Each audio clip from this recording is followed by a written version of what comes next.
Red Leg Studios presents My Bloody Valentine here at the Helena Civic Center. I'm FBI Tugboat, joined with me as always. That's Kevin Playboy Roy and Andrew Quintana here to get the action going. We have a trio of combat sports coming hot at you, Kevin. How you feeling? I'm feeling great, man. What better place, what better event, what better show for Kevin Playboy Roy to be at? Am I right? Come on now, Andrew. How you doing? Absolutely.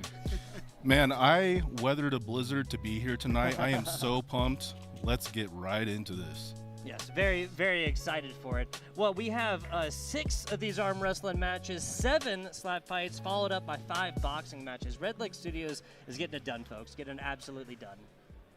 Absolutely, man. I mean, what? Sir. You can't beat it. Arm wrestling, slap fighting, and boxing, it's going to be exciting.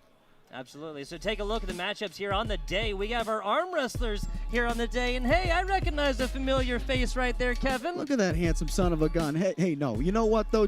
Jordan Shortman, Nicholas Abell, that's a match I'm most looking forward to here tonight. This is the most stacked card I think we've had, to be honest with you. What do you think, Andrew?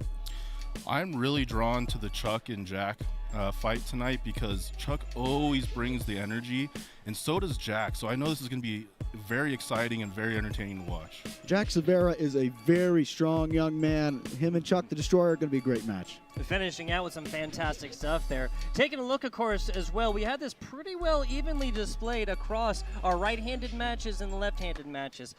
Call this like a left-handed match sandwich, right? We got some right-handed matches on both ends, called out the bread, and the meat right there in the middle of the left-handed matches. I think you said you were very excited for that. Jordan Shortman, Nicholas Abell, right, Andrew? Well, that was me, actually, but good analogy. Oh, there you go, right? There you go. The left-handed sandwich right here. Very excited for it. Arm wrestling, very, very complicated and complex sport. Gentlemen, talk to me a little bit about the rules and what we can expect to see here on the day, Andrew. So I think one of the things that people are going to notice first is that the refs are only going to give them 15 seconds to get their grip. And if they're not able to get their grip in 15 seconds, they're going to go right to the ref's grip. That's correct. And for me, my most favorite rule is every slip goes to the strap. It works for a guy like me with a weak wrist, I guess, as some might say. Come find out. Hey, weak wrist or not, we'll see otherwise in just a little bit here. Kevin Playboy Roy taking on Rylan Blackmore. Now let's take a look at our refs as of right now. Big shout out to our referees and all of our production staff making stuff like this one just so possible. And also, Andrew, these are 2 individuals that are very well-rounded, very well known within the arm wrestling community. Absolutely. Miles and Luke are very experienced, and they're not going to have any trouble getting full control over these competitors to make sure our matches go the way they need to, and the best competitor is definitely going to win.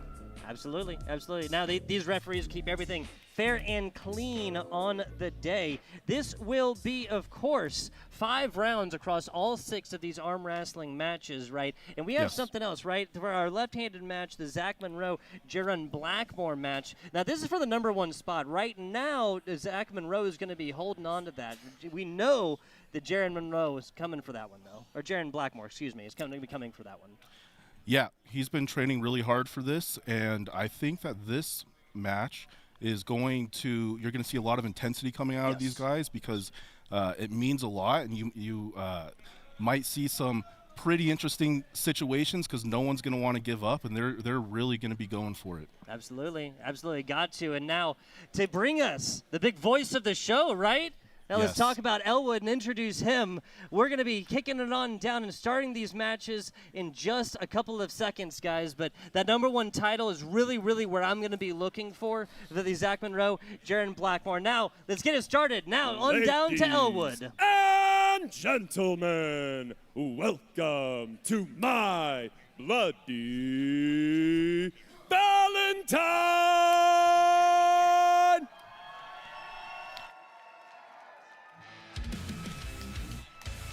This is a next-gen entertainment production brought to you by Mooyah Burgers, the home of the after party, the Rialto, Miller Lite, Bloom, Montana, Bad Boy Bail Bonds, Mount Helena Motorsports, Devout Nutrition, and New Level Boxing. Introducing first, fighting out of the red corner. He is an armed fighter out of Creston, British Columbia, Canada, representing the Kootenai Kings, Rylan Blackmore!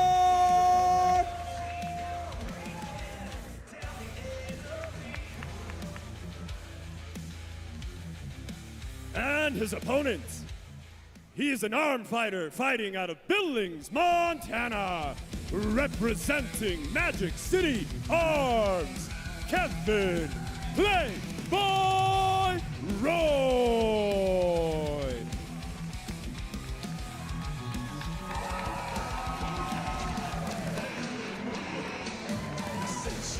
Fantastic stuff, Kevin Playboy Roy. Hey, Andrew, from the booth to the ring, ready to get it going right now. 33, you can see, is going to be delivering some of that hook and side pressure to try and take down Blackmore. Yeah, and I think the really big thing that we have to look at with this match is going to be the strength check that Kevin's going to present for Ryland. We know Ryland's very technical, and we know Ryland knows what he's doing on the table, but this is going to be a testament to see if he's gained the prerequisite strength to compete at that elite level that Kevin's at. Absolutely, absolutely. Taking a look at that one right there, there was a couple, like, physical numbers, physical stats, right, that may have favored Ryland a little bit, specifically like the height and whatnot, right? How much does that come into play here when somebody's really just pushing down on you, trying to use that vertical advantage? You guys going right? It can definitely play a difference, but also having the shorter lever plays a big role as well, because that's going to give Kevin the ability to really suck him in and pull him into a hook and bring the game inside, which is where I think Kevin's going to want to pull it tonight. Absolutely, absolutely. A little bit of stuff getting figured out between our arm fighters here. Our refs, once again, big shout out. That is Luke Cody, that is Miles down there, making sure, keeping them honest. Keeping them honest, Andrew. Yeah, Miles is definitely a stickler for the rules, so don't think anything's going to get by him. Gotta be, gotta be. Now, is there a hair buff here? Because if so, I think we might see a benefit Ryland as of right now, despite the fantastic stance already assumed by Playboy Roy. Yeah, definitely that hair is going to be something. It's going to be glorious. But right now in the setup, I can definitely see that Kevin looks a little bit uncomfortable. It's a little surprising. Playboy Roy always, okay, yeah, there's going to be an initial slip right there. I don't even know if anybody really had advantage. Whenever you can see, whenever Kevin sets his jaw, you know he's really, really concentrating on this pre-snap, or this pre- I'm lost Before the words hit. here. Before the hit. Excuse me. Yeah, thank you, Andrew. Thank you. Absolutely. Big shout out Through the Fingers podcast as well. So as you can see there, might have been Ryland kind of giving, willingly slipping a little bit. We're going to be going in here and figuring that out. So we're not going to be watching a whole lot of those tonight. Yeah. I think that Ryland's really going to be filling things out and testing the waters a lot because, again, I don't think he's ever pulled anyone of Kevin's strength level quite yet. So he's really going to be probing for where he feels strong versus Kevin. Initially here in the setup, and then we're going to really see from that initial hit who has the advantage. Yes, sir. Strapped up like a rapper. Big shout out to all the folks watching on the M-Spot via YouTube as well as various channels, the Stadium Fire 24/7. But let's look at this one. Yeah, we'll get the rest of that once we get a little bit less action. Here we go. A staunch defense so far. Spans the crowd, winks at one. Now will he start putting the pressure on? This is a slow break, but no. Winding back the other way in the first round's going Playboy Roy. Yeah, absolutely. Like I said, there was definitely a strength check there, and for that first round, Kevin definitely presented too much of a problem for Ryland, but I do see a lane that Ryland might be able to get into. If he posts up back and really gets into those fingers, he might be able to even out that strength gap. Big shout out. Q106 helping us with the replay, but you see how quickly that ended. Now, the question comes in here of endurance, right, Andrew? That this takes so much out of you, just presenting that staunch defense like you shall not pass. Your best Gandalf impression, right? Oh, for sure. And if you notice there on that match, Kevin turned Ryland's hand up. You never want to be palm up in arm wrestling. When you defend from that position, like you said, it really gasses you out and endurance starts to become a problem. So even though Kevin drove through, he used way less energy. Now we're talking about buffs. How about the wife buff there? That's Kevin Playboy Roy. Big shout out to Brandy, one of the biggest supporters of one of the arm wrestlers I've had the pleasure of working with in my career here within commentating arm wrestling thus far, Andrew. Looking at this, Miles keeping him honest. Luke letting him know on the other side that all is well. There you go. Kevin, there you go. Oh, almost down right there. Now, did Kevin get the thumb out? It looked like he did just in time, but kind of like I was saying before, now Ryland's going to try to keep his knuckles as high as possible and post back into Kevin's fingers to try to even out that strength advantage. Let's take a look at this one again. You can kind of see how both of these are trying to foment what exactly that is they're doing. Ryland, of course, comes right over the top, and that's the immediate evacuation, getting the thumb out of dodge while the getting is good, Andrew. Oh, for sure. Just like you said before, that height advantage came into play there in a big way, and you're going to see Kevin really cranking down hard to try to keep his hand from coming up over top. See how successful that is. Elbow placement, paramount, of course, in the grand sport, arm wrestling. Looks like a decently neutral position. Ref's doing a fantastic job of keeping this neutral. Yeah, you can't get around Miles. There you go. There you go. That's a lot of force early. Leaning against it is Ryland right now. Turning red as a cherry at the top. And now just trying. Will he be able to push through this, Andrew? No, I don't think so. Kevin's defensive hook is really strong. Oh my God, all the way back. That's what happens when you lose a lever. I'd hate to see the fulcrum.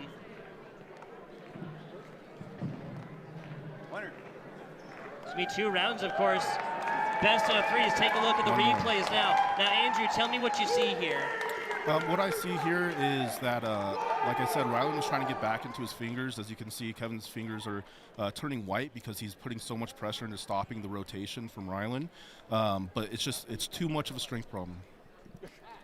I was going to say those veins, right? Look at those veins in the forearm right there. Yeah, so what Ryan's trying to do right now is he's trying to rotate into his fingers really hard, but it's just not happening. Kevin's way too strong, way too dominant right now. I think you can just kind of see the mass right there. We saw some of the statistical differences. I was talking about the height. I really think that elbow to fingertip difference, about 1.5 inches, and obviously circumference, right, all the way through might be coming into play a little bit right now. I hate to throw too much like in the stats. No, like the sheer what's inside matters more than the actual circumference around, right? Yeah, and then also the advantage in terms of Kevin for that is he's going to be able to get his hand back through and get a deeper wrap on Ryland because he does have that longer elbow to fingertip. So you're seeing that the shorter lever the longer lever doesn't always have the advantage in arm wrestling, which is a very common myth. Absolutely. Less fulcrum to push force through. I'm not Correct. sure. Geometry was a while ago, right? Yeah, well, high school geometry. Shorter lever requires less force in order to generate the same impact. So that's why we brought Andrew Quintana on in here. I love it. I love it. Shoulders, don't move.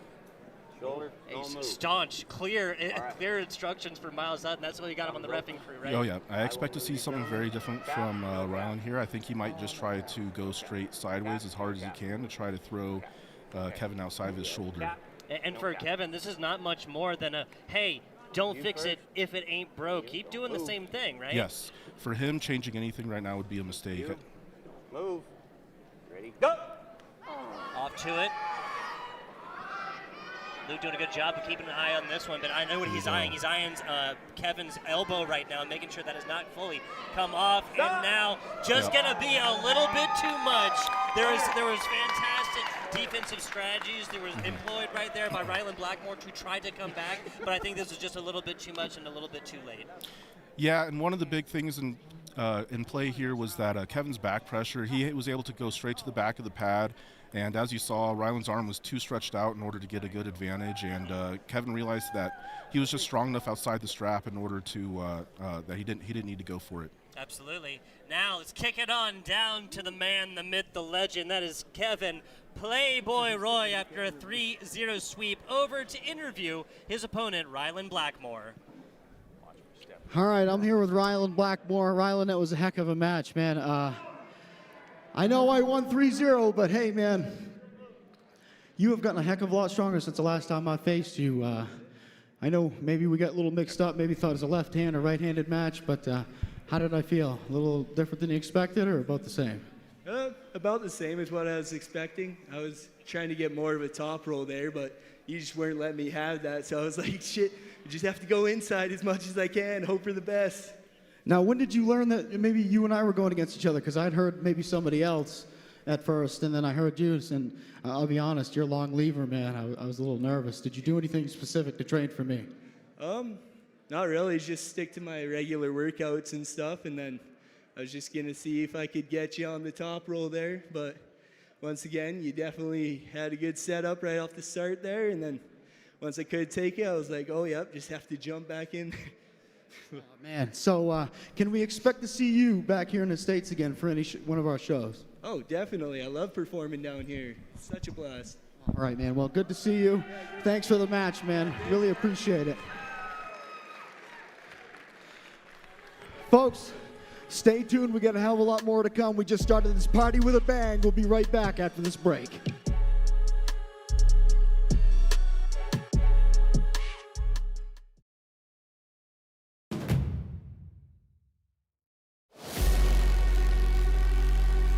Get ready for the ultimate showdown. Red Lake Studios and the M Spot, who brought you the epic arm wrestling action in 2024, proudly presents the Arms Again qualifier for Summer Invasion.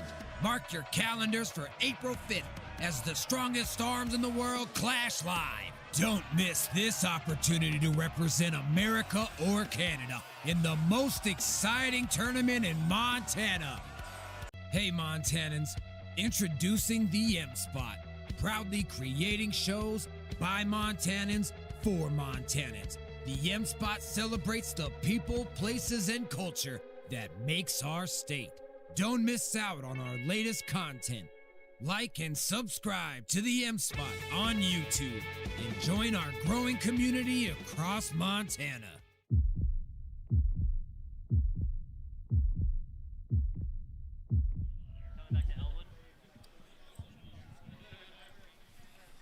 Ladies and gentlemen, this next contest is a right-handed matchup in the 165-pound division. This is brought to you by Bad Boy Bail Bonds and Devout Nutrition. Introducing first, fighting out of the red corner. He is an armed fighter fighting out of Coeur d'Alene, Idaho. Andrew Wiedebush.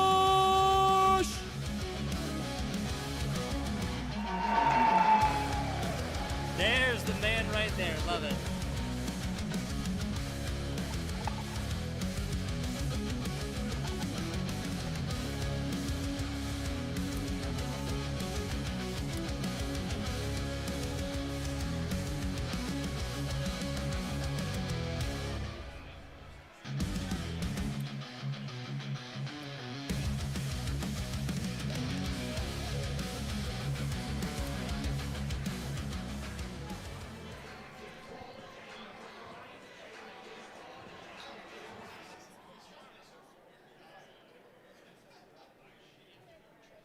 And his opponent, fighting out of the blue corner. He is an armed fighter fighting out of Cranbrook, British Columbia, Canada. Representing the Kootenai Kings, Jeron Blackmore.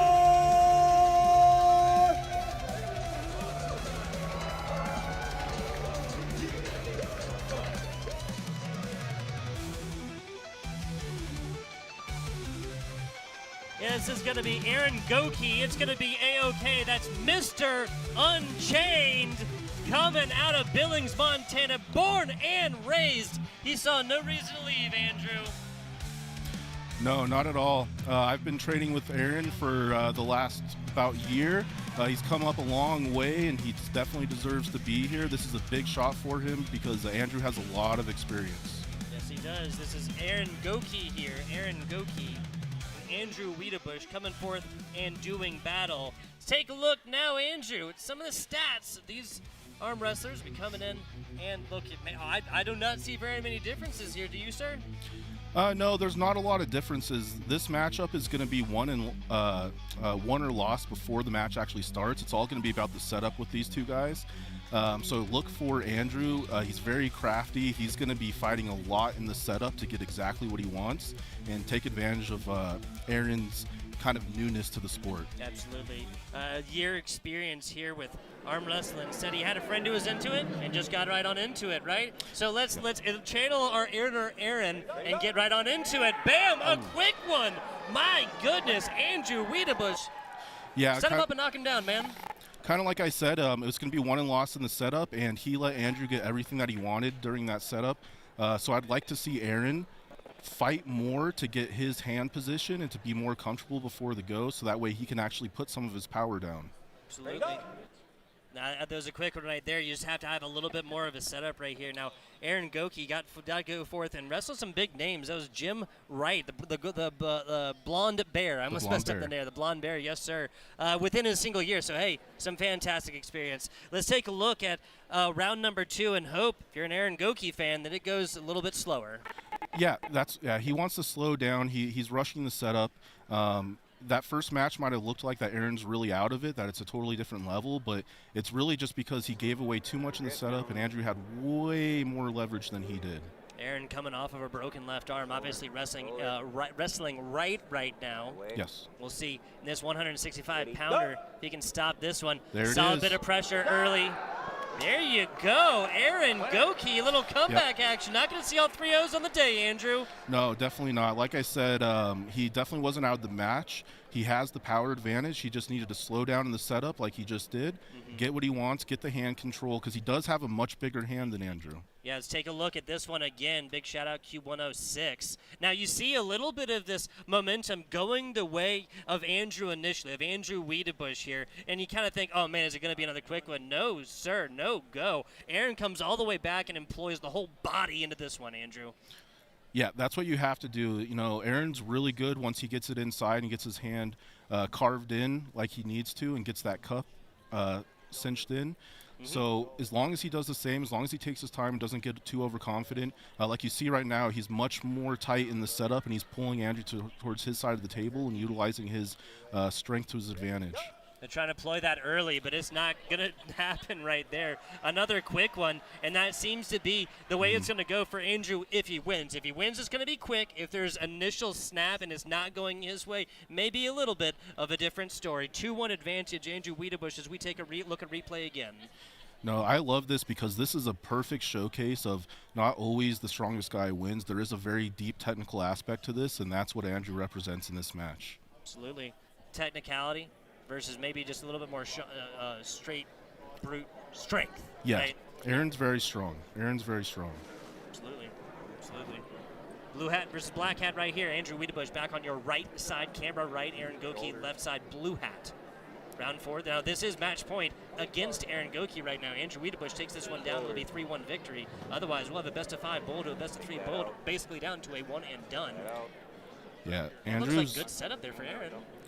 Andrew's kind of bullying him a little bit in the setup right now. He's getting his knuckle way higher than Aaron's. As you can see, Aaron's knuckle is kind of crushed down low.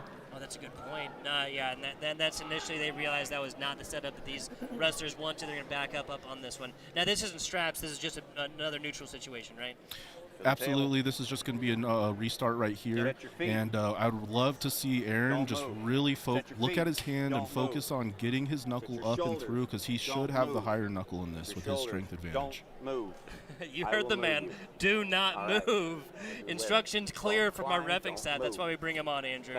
Yeah, I love Miles as a ref because you are going to get a fair, good start. Yeah, hey, maybe an earful as well if you don't, right? Oh, yeah, he won't let you forget it, that's for sure. Absolutely, folks. We got shirts, we got stickers from M-Spot and My Bloody Valentine. But let's get this started here in just a second. Finger by finger, the quest to find that ultimate neutral position, Andrew, is just so quintessential to this fantastic competition, and just the air and spirit of competitiveness and starting from that neutral position here. That's what these refs are doing. It might seem mundane, it might seem slow, but that's really what they're doing right now.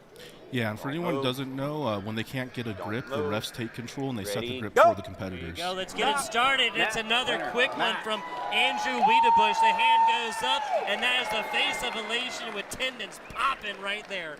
3-1 advantage for Andrew Wiedebush as another one comes in here. Billings, Montana-born Aaron Gokey takes one down, but it's all going to be for naught as match point going the way of Andrew Wiedebush. Take a look now at the boy. That's Kevin Playboy Roy with our winner.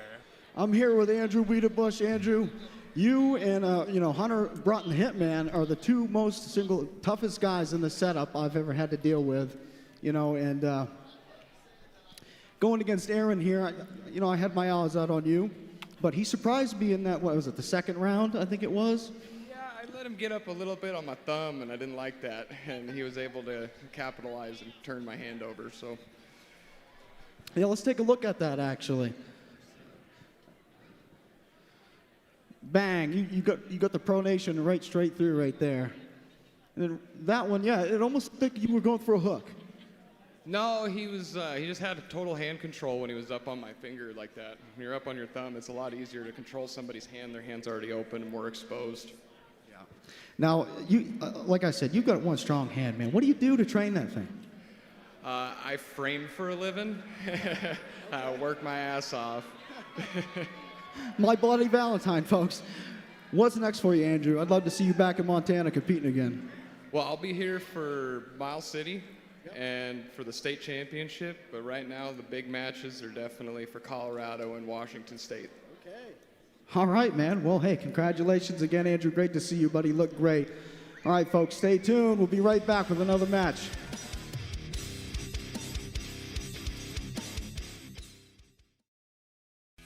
Introducing the Bull Pull, the latest innovation in free weight training, designed for unparalleled hand grip, wrist, and forearm strength.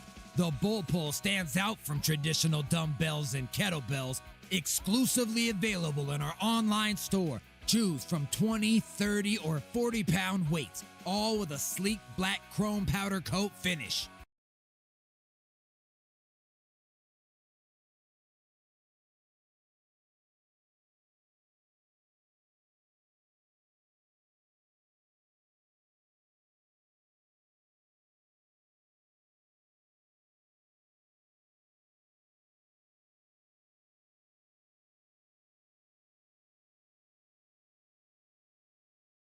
And models, we've got the expertise to keep you moving. Don't put off that necessary repair any longer. Gear Grabber's Garage.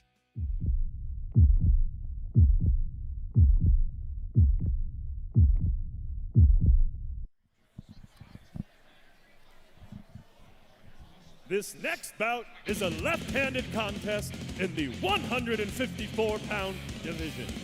Introducing first, fighting out of the red corner. He is an arm fighter fighting out of Red Deer, Alberta, Canada.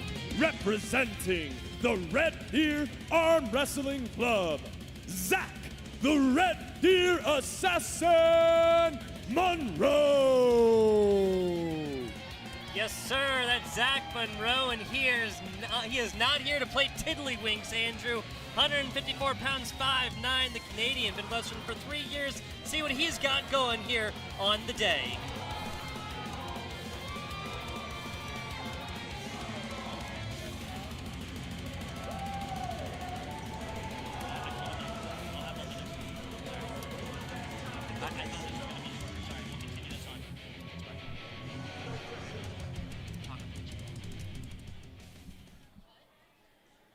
And his opponent, fighting out of the blue corner. He is an arm fighter fighting out of Cranbrook, British Columbia, Canada. Representing the Kootenai Kings, Jeron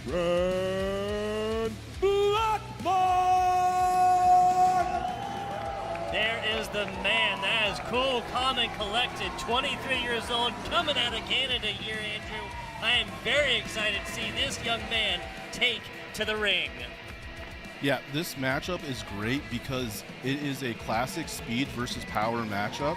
You're going to see Zack really, he's going to be dependent on speed and the initial hit, where Jeron's going to look to absorb and then pull him into a hook and power him over. Now look at this, the numbers, what do they mean?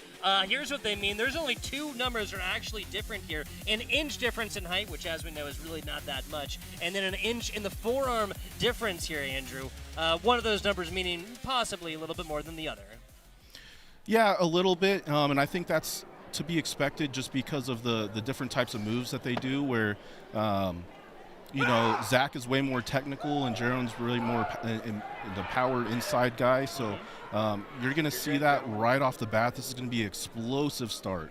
See, they're already starting. Yeah, another player that works with their hands for a living. It's so frequent, Andrew, that you'll ask these guys when I'm sitting down trying to interview a little bit beforehand, what do you do for a living, or what do you do for training? It's like, well, what I do for training, what I do for a living are the same damn thing. Exactly. Don't move. No, it Big all shout plays a out big role. Shantae in the chat. Appreciate you. Appreciate you. Don't move. Now, as long as y'all keep it civil in the YouTube chat, we will talk with y'all. Big shout out to some of the other channels that we're on. That is the Stadium Fire 24/7, Unbeaten Sports Channel, Zone TV, Lights Out, and Bolt TV Plus. Let's get this round started. Another best of 5 here, Andrew. And cap. Yeah, best of 5, and like I said, this is going to be really explosive. They both are very technical. They know how to get what they want in the setup. So I think you're going to see a lot of power, and you're going to see their hands explode apart right off the bat. Yeah, and as a reminder, folks, this is the number 1. Let's get it started early. Barely holding on right here. They can see they're both making faces at each other because I both know what the other was going for. That's going to be a slip into the strap. We go here. As a reminder, folks, the number 1 left-handed wrestler here in Montana, Zack Monroe, the Red Deer Assassin. This is a challenge coming in from Jeron as well, so this means a little bit more than just bragging rights, Andrew. It means a lot more than that, but I can tell you right now that Zack loved what he felt in that setup. He's feeling really good, and he's feeling like he's going to be in full control for this match because that was a great way to start as a top roller. Yes, it was. Kind of just showing each other what they had here, but as we go to the straps now, seen Zack Monroe and plenty of Maple stuff, and big shout out, of course, right here, Through the Fingers podcast, wherever you consume your content, at Through the Fingers, through spelled just like it is. Let's get this round number 1 really after the slip. Now straps going here and see who finally takes the advantage in this round number 3 of 6 of our arm wrestling. Yeah, Zack's having fun with this. He's kind of bullying in the setup here a little bit because he knows he can get what he wants, and as you can see, he's already cracking that wrist back. Yeah, it's Zack's in full control, but Jeron doesn't need his hand. He's willing to pull through without his hand. Ooh, nicely done. The Red Deer Assassin adds another head to the cabinet there, Andrew. That's going to be round number 1 advantage. Zack Monroe, again, the Canadian coming on down. Who said you need to work with your hands to get it done in arm wrestling? Let's take a look at this replay.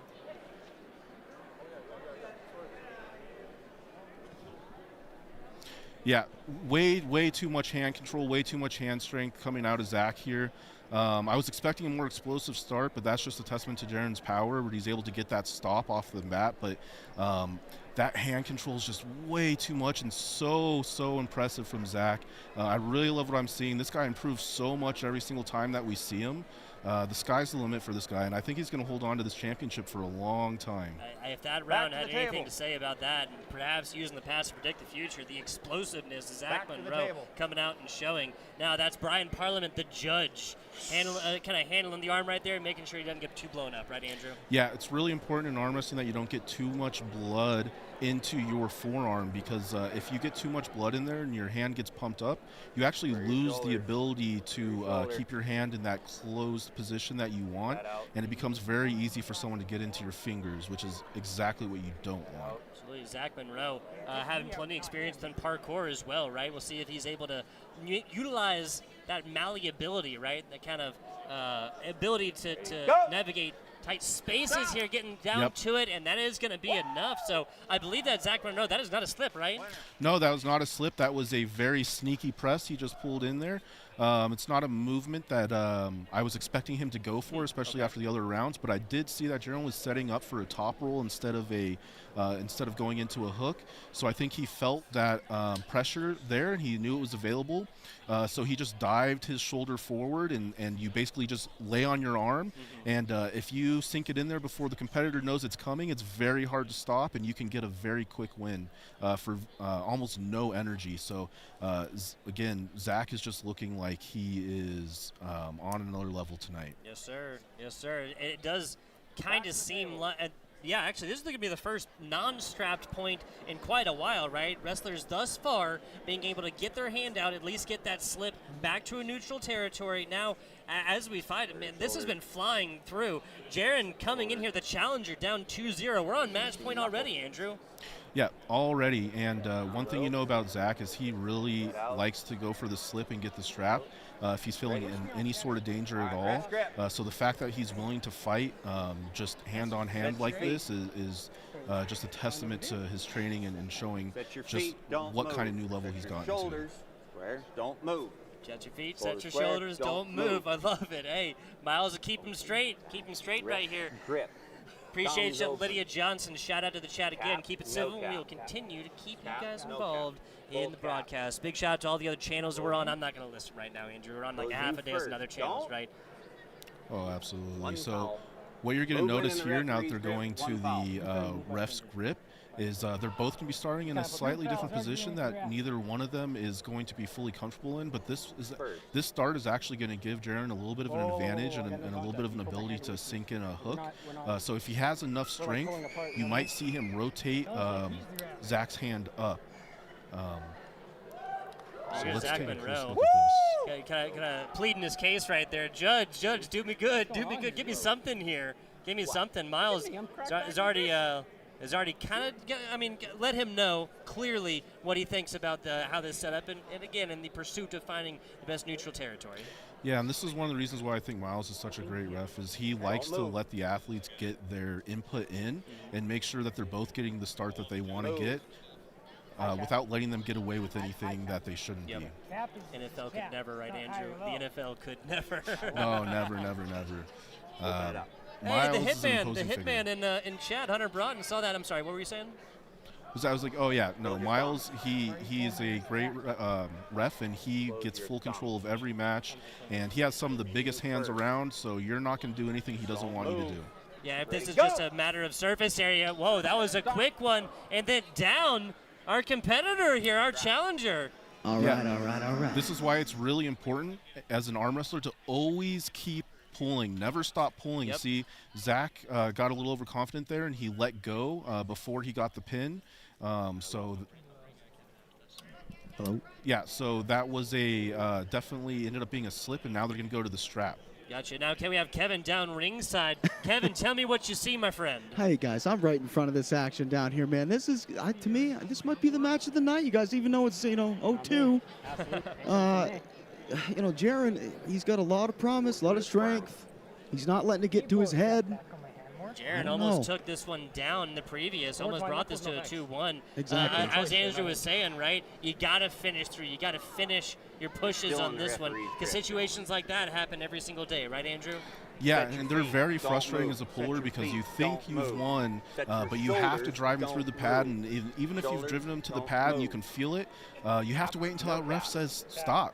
There you go. Now, Kevin, do me a favor. Take this one away once it starts. Trying to find a neutral territory now. For sure. It looks to me right now, Jeron is in an unfavorable position with his wrist back just a bit, and it looks like neither of them like it. Oh, foul on Jeron. There it is. Okay, so we haven't talked too much about this foul. I'm not sure if you included in the pre-show very much, Andrew. Talk to me a little bit about what just happened.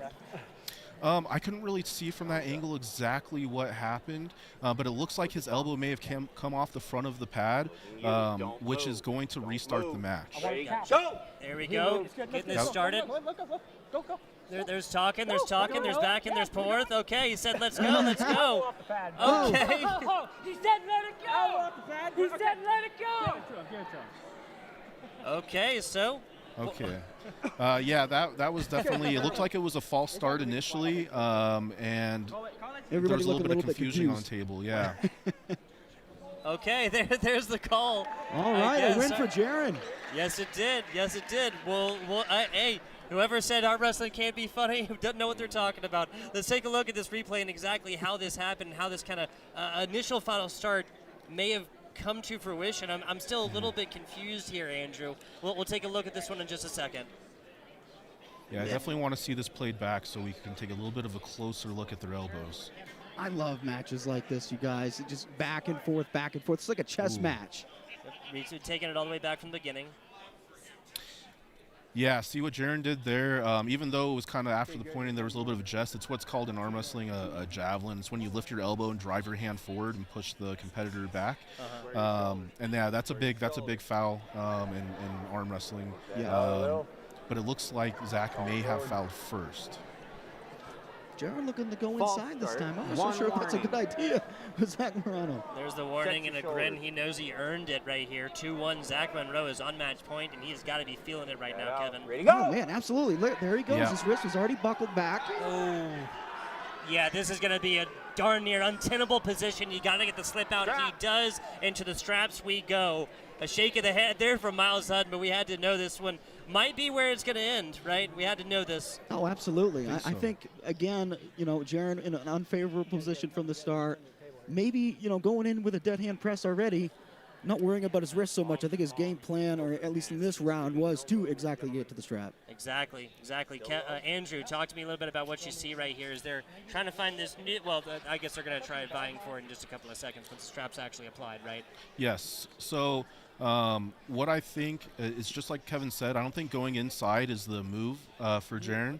I think that Zack has way too much back pressure and pronation, way too much rotation in order for him to turn his wrist over and actually get that hook sunk in. So what I think he should do is go for that sneaky press like what Zack did in round 2. We got some cheers from the crowd going on right now.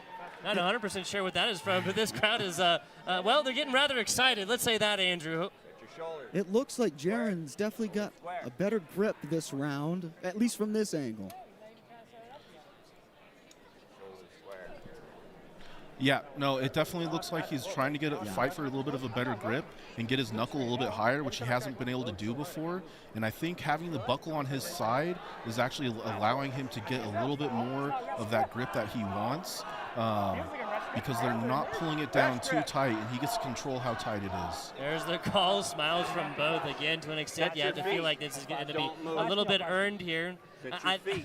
I'm going to hear Miles say, "Don't move," and set your feet. Don't move in my dreams from here on. Just the repetitiveness of it, Andrew. Oh yeah, he's being very firm, very strict with this. This match means a lot, and he knows what's riding on it. But as you can see here, if the strap on Jeron's side, he got that webbing a lot higher. He really fought for that height, and I think this is going to give him a little bit more bite and a little bit more ability to get in the match. Absolutely. Now, Kevin, now this is going to be looking at straps as of right now. John back and forth. I do hear this all the way on the corner. My wrist is up here. I'm like Jeron this. Blackmore is. I'm like this. And again, pleading the case. He's going to need a prosecuting attorney next time, maybe a defense attorney, I should say, to plead a case as good as that one next time. Arguing with refs, perhaps not a fruitful journey, is it, Andrew? With Miles, I would say so. Miles is going to make sure that you guys start fair, but both the competitors are going to fight for everything they can in the setup. Yeah, that's a quick one. Down right here. Yep. That's going to be about it here as Zack Monroe puts him down. It was 1-2, then one back, third then, as this one ends at another 3-1. I'm glad we didn't get a whole bunch of 3-0s, right, Andrew? Yeah, it's always great being able to see someone find a way to get in there. And a very impressive backflip right here. Now, let's kick it on down. That's Kevin Playboy Roy with interview action with the winner. Zack, congratulations first off, man. That was that might be the match of the night. What are your thoughts? I mean, I was surprised with Jeron's arm. I thought it was going to be a little weaker, actually. So I thought I'd be able to take his hand and just drive to the pad, but he surprised me. Yeah, exactly, man. So I know you're a big presser in arm wrestling, right? Jeron said he surprised you a little bit. You guys train together? We've never trained together, just after pulls and a few tournaments, but that's about it. Okay. What might be next for you? What, sorry? What's next for you? Oh, what's next for me? Armsmageddon, April.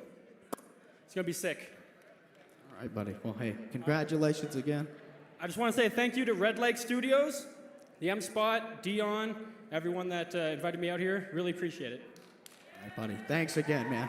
Appreciate it. Hey, folks, if you want to make any comments, go to the M-Spot on YouTube and leave anything you want. We'll be right back.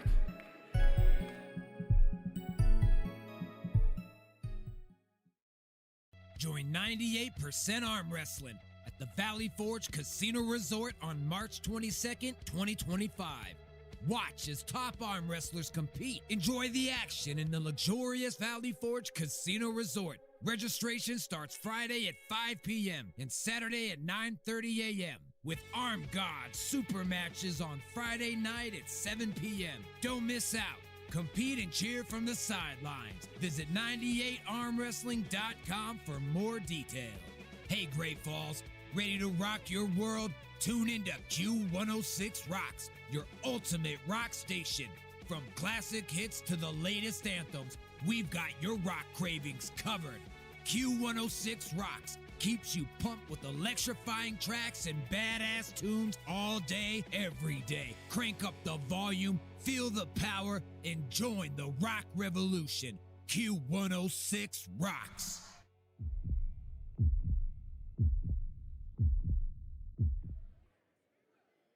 Ladies and gentlemen, this next bout is a left-handed contest in the open weight class division. Introducing first, fighting out of the red corner. He is an armed fighter fighting out of Hanford, Montana. Jordan, the Dakota Warrior, Shortman.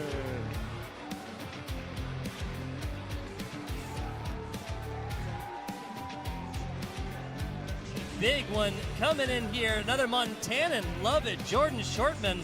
He's looking rather wide and tall right now, Andrew. Yeah, Jordan is definitely going to have the size advantage here. Yes, he sir. is a very large, very powerful human being. Definitely your typical David versus And Goliath his match. opponent fighting out of the blue corner. He is an armed fighter fighting out of Billings, Montana. Representing Magic City Arms, Nicholas Mighty Mouse Abell. There you go. Another Montanan out here. We're going to be looking at a top roll and a little bit of hooking coming out of Nicholas Abell. Fantastic stuff. That is the face of concentration as he makes his way down and around the ring. Hit me, Andrew. Talk to me a little bit about this arm fighter. So Nick is a very, very, very dedicated competitor. He came into this with a plan, and he is going to look to take advantage of his experience and really take away Jordan's power, because arm wrestling isn't just purely about strength. There's people who go in for power moves and there's people who take power away. And Nick is a person who will take your power away if you let him get away with it. And I don't know that Jordan's going to have the experience in order to deal with what Nick's going to be doing in the setup.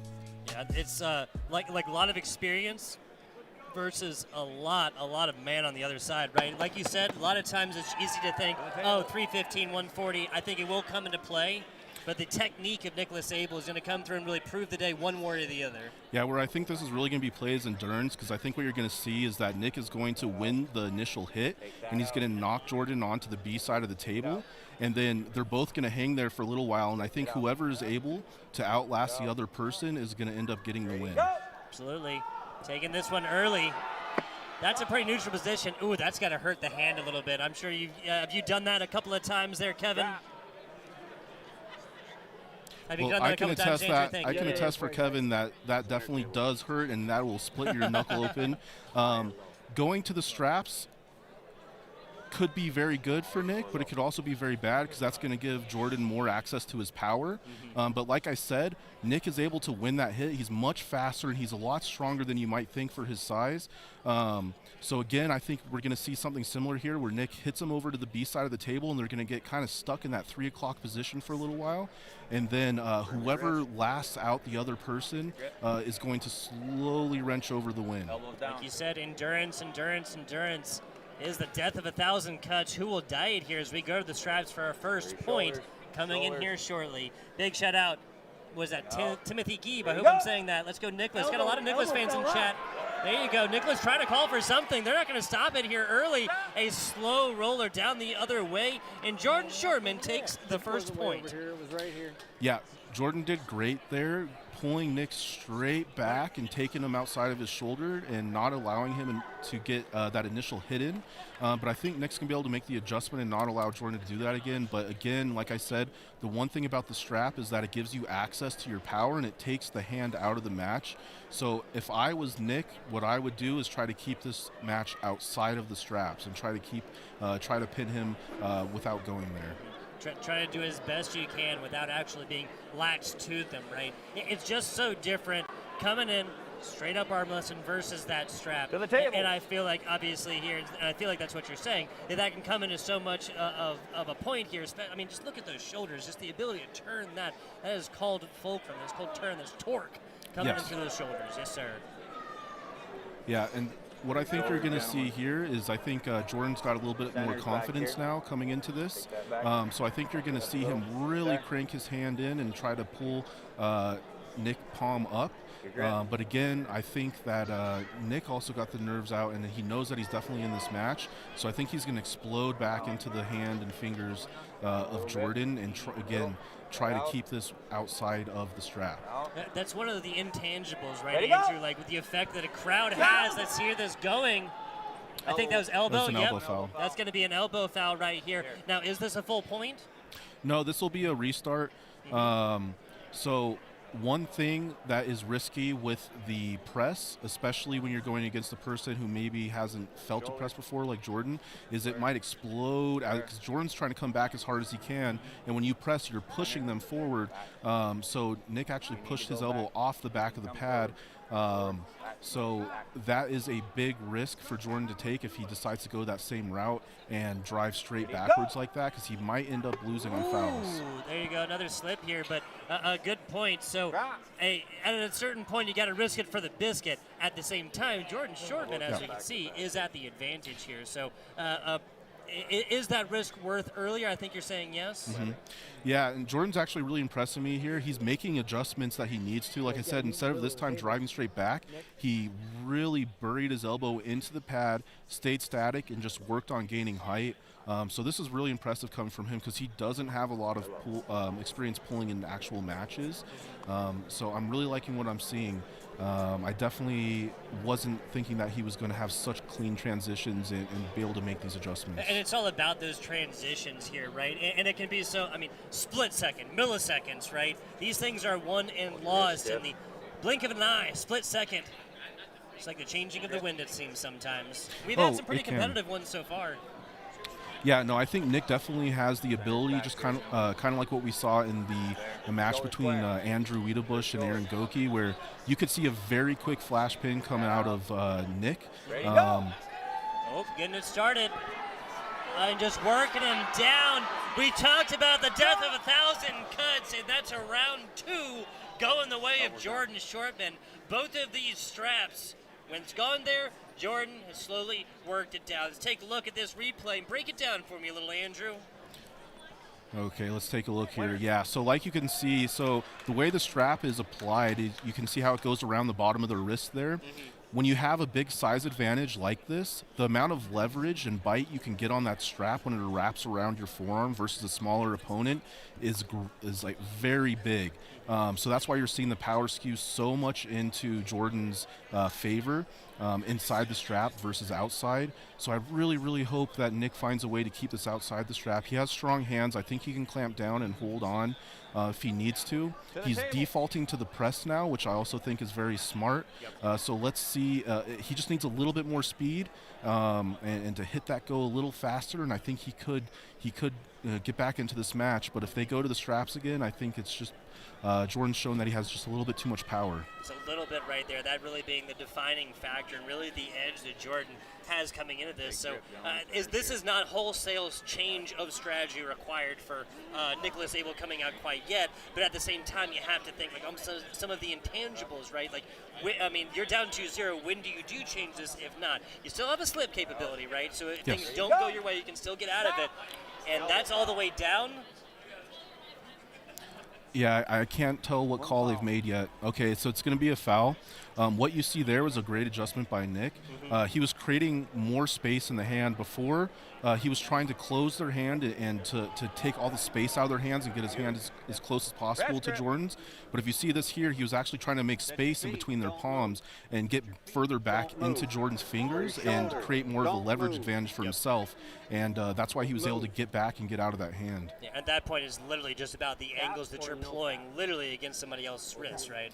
Yeah, what I would like to see out of Nick here is setting his elbow a little bit further back and making Jordan come more down to him and starting from more of an open arm angle. I think that would help to balance the scales more in his favor, but he's favoring a more upright start. All the way down, and we didn't even get a ref to come back on that one before we got the end of this one, I believe. Is that he's talking. I thought this might have been point Jordan, but did he get his arm out? Luke's nodding in the confirm. I believe this is the confirm of a slip.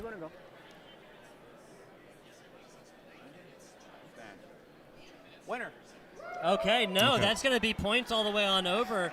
Kind of asking right there, showing off Jordan Shortman does. Take a look at the man down there. That's Kevin Playboy Roy rocking interviews once again within our ring with our winner, Jordan Shortman. Jordan, impressive victory. I know that is a bit of a weight difference, but Nick is, I mean, he's a serious competitor. He takes his sport very, very, serious, and he's very passionate about it, but I know you are as well, man. What did you expect coming into this match with Nick?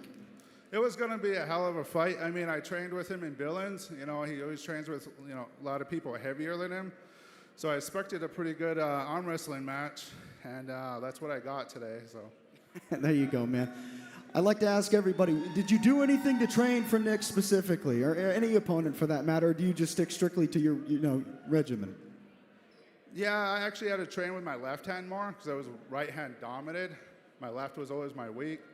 So with Nick setting up this match and stuff, got my motivation to start out with my left, so my left is stronger than my right now. Absolutely, man. You should be proud of beating a guy like that. He is tough. What is next for you? Can we look forward to seeing you in Billings or in any one of our next shows? Yeah, I'm so new out to this sport. I'm really glad that everybody supported me. But yeah, I'm ready to go to every matches that we have here in Montana. So. All right, brother. Well, thanks again, man. Congratulations. Folks, stay tuned. We got more to come. Be right back.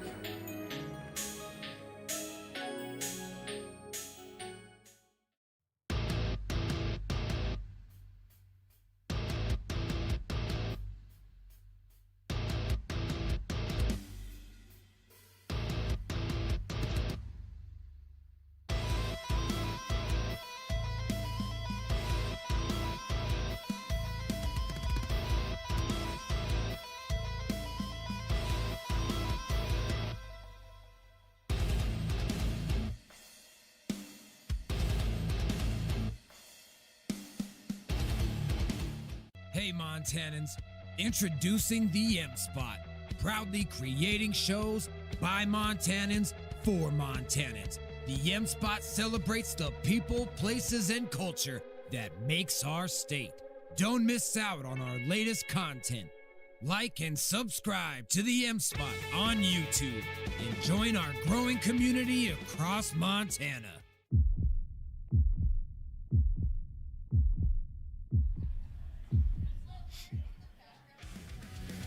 Ladies and gentlemen, this next bout is a right-handed contest in the heavyweight division. Introducing first, fighting out of the red corner. He is an armed fighter fighting out of Calgary, Alberta, Canada. Representing the Red Deer Killers, Brian the Judge Parlament. Hey, the house, the judge, whatever you want to call him, Brian Parlament is going to be bringing it tonight. 286 pounds, 6'3". You better believe it, Andrew. Yeah, Brian is a good friend of mine. I recently had him on my podcast. He is going to come in here with a lot of hand control. And his opponent, fighting out of the blue corner.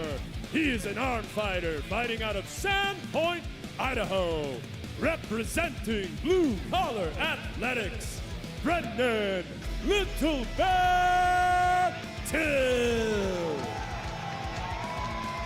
The little bear, but I wouldn't call him that to his face. Probably the coolest walkout so far, right? Like, you couldn't really see his face as he was coming through the fog and breathe some of it out. I absolutely love it. I am jacked for this matchup coming up, Andrew. Yeah, I don't know too much about him, but I do know that he's known as an intense guy, and we definitely saw that in the walkout. Little bit of a difference in the forearm right there, 4 inches to be exact, as well as about 5 inches in height. Now the weight is, 16 pounds, once you get up to the upper 200s, not going to be that much difference to write home to mom about. Elbow to fingertip difference, 1.5 inches there as well, though. So every it are small differences, but this might be adding up because it's all the way at Brian Parlament. Just looking at the tail of the tape right now, Andrew. Yeah, and I think the one thing to really notice there is going to be that forearm measurement, because I think everything's going to be won and lost by hand control in this match. Brian is known for his hand control, and he is going to really present a huge problem for Brennan in the setup, and you can see it right here that he's really struggling to get a grip that he wants. His fingertips are turning white, which usually means that he's nervous and he's just clamping down way too hard, and that's going to be big time in Brian's favor. Yeah, I believe that was a little advantage. Brian early, fantastic job. Brennan realizing this one, getting out of a bad situation. Let's take a look at it again here. Get the neutral, there's the push, and this hand is turning over. We all saw the way that movie was ending here, Andrew. We're taking a look at Brian. I mean, he's a podcast host, right? Through the Fingers, working on that one as well. A fantastic podcast and content consumed throughout the community. Oh, yeah, his podcast is great. I always catch it and never miss it. Right here, though, the strap is really going to favor Brian, really, like, to a high level. I'm surprised that Brennan wanted to slip and go to it. He's not, you can see right here, he does not like what he feels. His arm's already shaking. Brian looks to be in full control. Yeah, and especially with that buckle across the back of his wrist, that's going to be tough. Disappointment right there from Brennan Till. You see him put the head down. He realized the way that one was going as the judge gets a scream of victory right there. Let's take a look at our replays, Andrew. Yeah, see, if the next time they slip, the buckle will be on Brian's hand. And you see, the reason why most people don't like the buckle to be on their hand is when they tighten down that buckle, it actually pulls your hand down lower below your opponent's.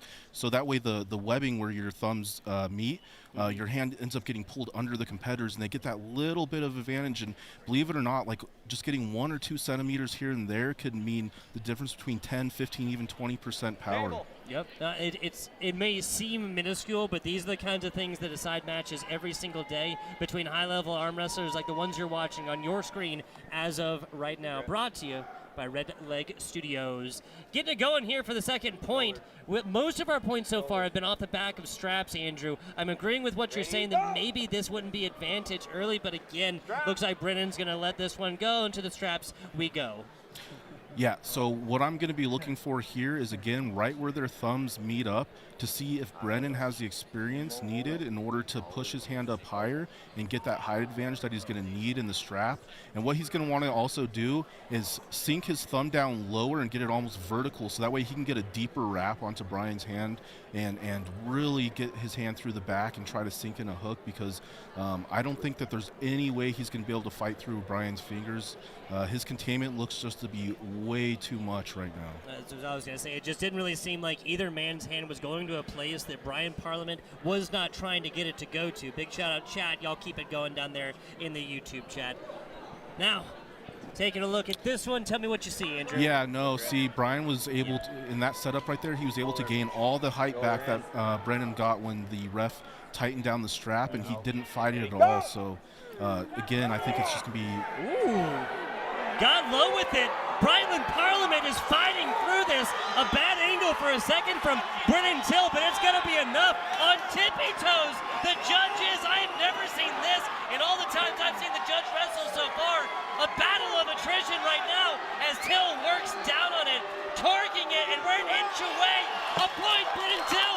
We have an even-handed matchup on our hands. Oh, yeah. See, I think that this match might be determined by whoever has the buckle on their side of the hand. Now, why is that, Andrew? Tell me exactly what this does when that buckle comes on and you do get on your side. Again, I think it kind of evens up the fact that Brian has a stronger hand. When you get that strap, it really takes a lot of the hand control outside of the match. So when they pull, if we watch closely, when the ref pulls that strap down and tightens it, it's going to sink down whoever has the buckle's hand. And like I said, it can make a difference of 10, 15, even 20%, mattering on how much it gets. It did look like Brian was able to get that back, but I might have been wrong. I might have not seen that Brandon was able to maintain that height. Or Brennan, excuse me. Yeah, I mean, it's tough when you have a 5-inch difference just from where you're starting from. But, hey, look, Brennan, looks like you got some fandom coming on out of old Kentucky. That's a while away from here in old Helena, Montana, isn't it? Oh, yeah, it's a little ways away. But one thing also here to note is this is why pulling an inside puller is always dangerous, is because we don't always care about having our hand.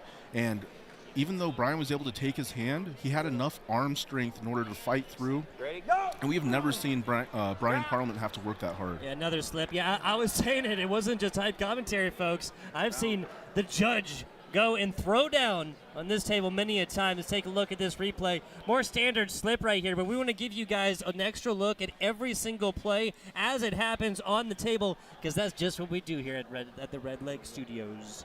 Absolutely. Now you're going to see that the buckle is back on the side of Brennan's hand, on the back of Brennan's hand. So again, watch here as he tightens it down. It's going to pull his hand down, and we have to see he needs to fight for that height.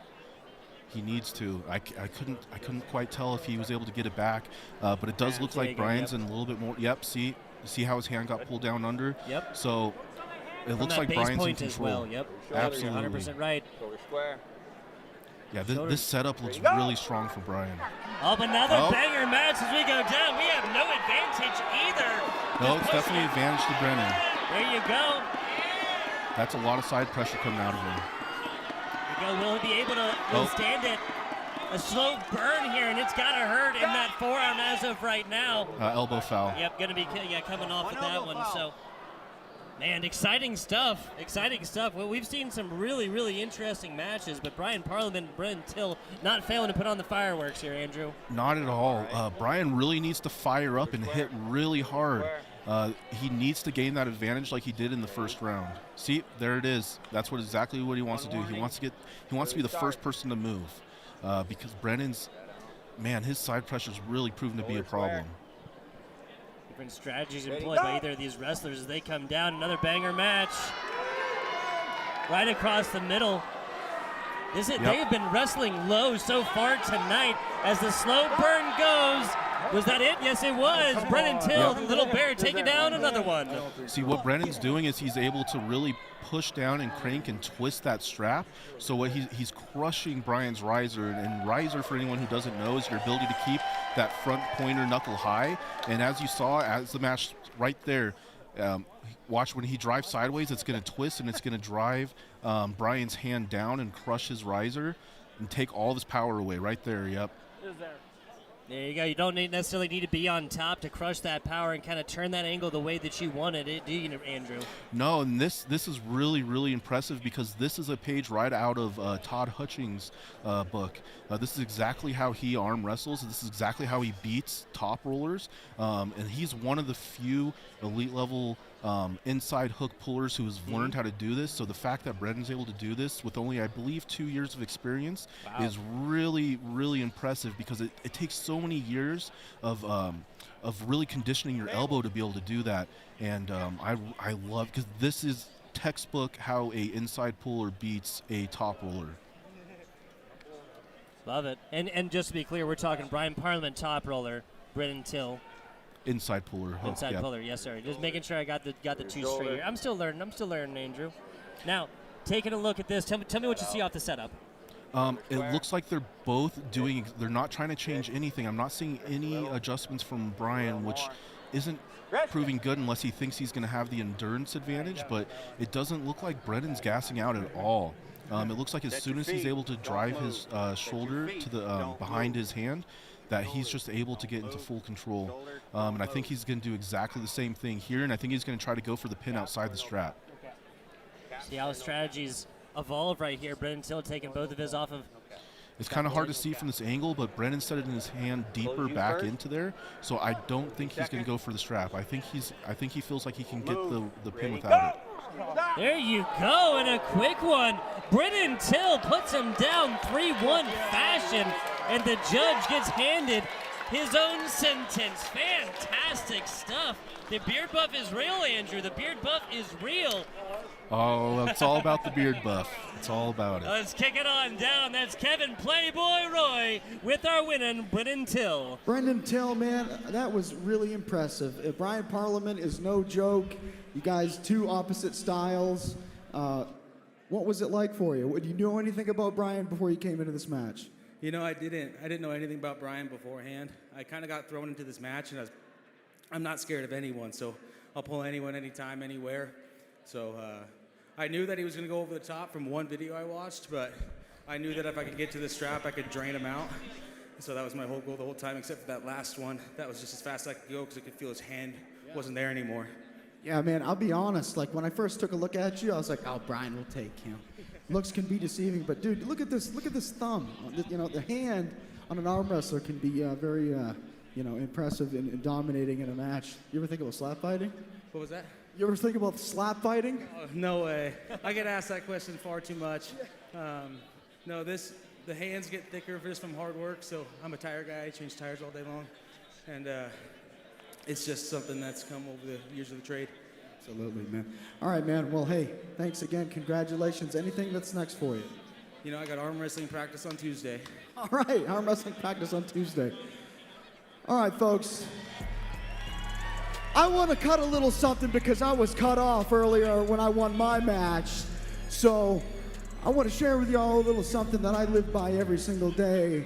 And for those that may or may not be watching, this is a little message for you. And the poem goes a little bit like this, and I quote, "You can fool the whole world on the highway of years and take pats on the back as you pass, but your final reward will be heartache and tears if you cheated the man in the glass." End quote.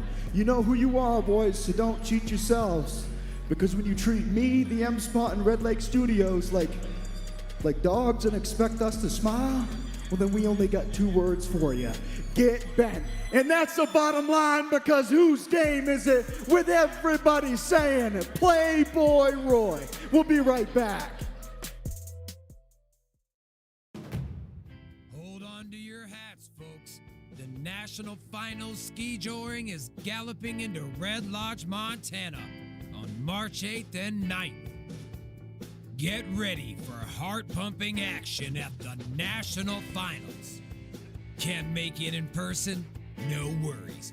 Catch all the thrills and spills streaming live at 2 p.m. on both days. Don't miss the National Finals Ski Joring only in Red Lodge, Montana. Visit redlodgeskijoring.com for more information. Hey, Montanans, introducing the M-Spot. Proudly creating shows by Montanans for Montanans. The M-Spot celebrates the people, places, and culture that makes our state. Don't miss out on our latest content. Like and subscribe to the M-Spot on YouTube and join our growing community across Montana.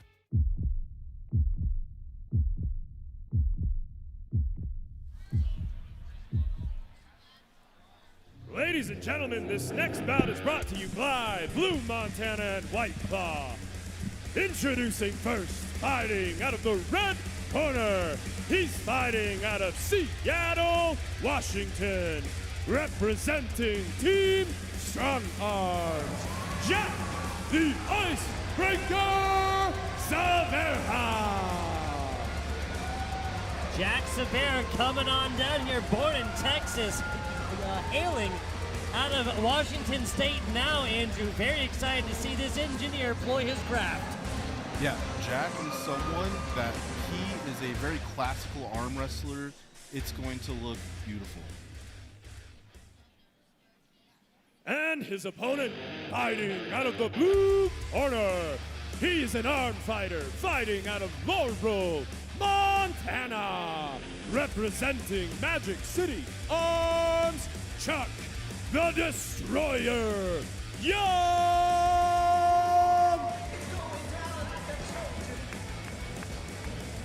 The dramatic pause, but the man doth come.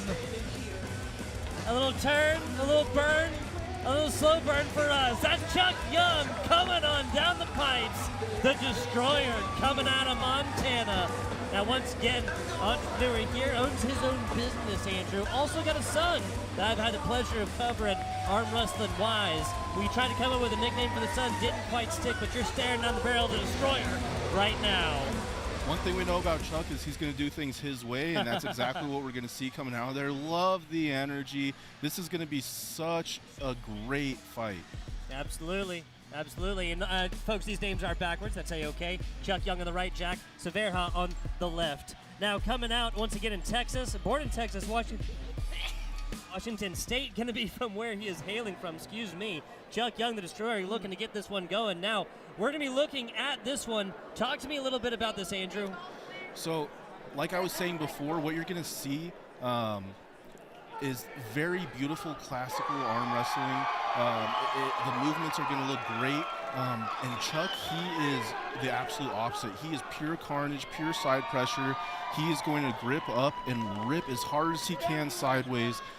So this is like Dr. Jekyll versus Mr. Hyde, for sure. Well, who is Dr. Jekyll? That's my question. Chuck Young. Hey, we saw a little Dr. Jekyll in the Garage Wars, right? Got so excited after a W, took down one of the M-Spot's cameras. Hate it. Was not intentional, of course. It was just stomping around after the W. Sometimes you get filled with that passion. Yeah, you cannot stop his energy. Ooh, speaking of early, though, this is going the way of Jack right here, and apparently there is enough room on the door floating. Jack Severa taking it down. He made it look easy, Andrew. Like I said, very, very classical arm wrestling, almost like a European-style puller where everything is so technical and perfect. Did exactly what he needed to do to neutralize Chuck's power. Chuck has been around for a very long time, so there's a lot of footage out there for him to study. True, and Jack, being a former IFA world champion, he definitely has, or not former, I think current, he definitely has the experience and the know-how in order to make the adjustments he needs to his style in order to get the win. Win fourth, beat Roger Learn, of course, and the City Folks versus City Slickers competition put on just recently. Shout out the Spot and Red Lake Studios. See how they continue to fare right there. Footwork might have come into play a little bit in placement there of here for Chuck Young. Just sometimes you don't have those feet planted right. It's just hard to kind of get that back leverage, right? Let's get this one going again. Chuck coming out swinging in round number 2. That's the Chuck that we know. That's exactly what Chuck needed to get those initial nerves out. You're going to see a whole different Chuck now that he got that pin. Like I said, he is pure chaos, just side pressure through the roof. That's his main move. That is his only move, and he's going to do it so well that if you do not stop it the way Jack did in the first round, it's going to be a problem for you. He cannot play around with Chuck. Chuck has the power. Yes, does the Destroyer, going forth and employing the second round into his own. No strap necessary for these points either, Andrew.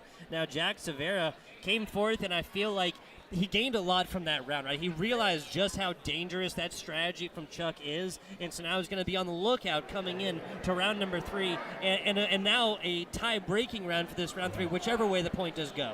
Yeah, I think what we're going to see out of Jack this time is he's going to do what he did in the first round and really focus on, right here, getting that shoulder as far forward as possible, crowding out the space and not allowing Chuck to go sideways. You're going to see Jack come in just like he did in the first round and block that sideways movement with his shoulder and really get his frame behind his hand. Shout out Ryan Boussier, another arm wrestler there in the chat. Appreciate you. That was a quick one. Oh, no, that was going to be a warning. Okay, excuse me. So not the correct elbow placement goes forth. It looks like they took it. Obviously, we'll be going back to a true neutral here for round number 3. Yep, as you can see, too, Jack is working really hard. It might not look like they're doing a lot, but the fight starts before the match. That setup, they're working very hard to get what they want, and Jack really needs to sink his hand deep. I want to see him drop his thumb down a little bit lower and get a deeper wrap. He's focusing too much on keeping his knuckle high, but I think he just needs to get his hand a little bit deeper so that way it's easier for him to get his shoulder behind his hand like he did in the first round. Yep, there it is. Oh, snatch it almost all the way down. I think it was an elbow foul. Oh, yeah, like I said, Chuck. Hey, you gotta listen to the refs. Like, I get it. Yep, Chuck does what Chuck wants. So Miles did what he needed to do to get control of that match. Got to be safe. When you don't have that point, right, to go from, now you start talking about tear and break and all kinds of things that don't want to be torn and broken. Yeah. Let's take a look at the replay. Chuck is just a freight train. Once he starts going, there's no stopping. He sees red, and he's just going to pull through. Up there, you saw that elbow come up. That was just too high.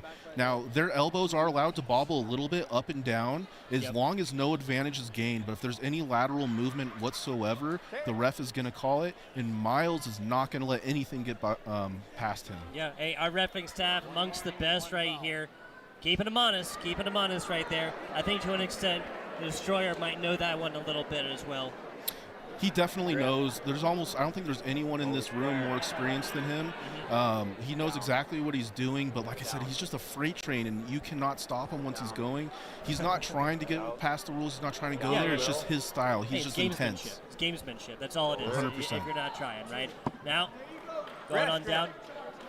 That's ref script being called right here.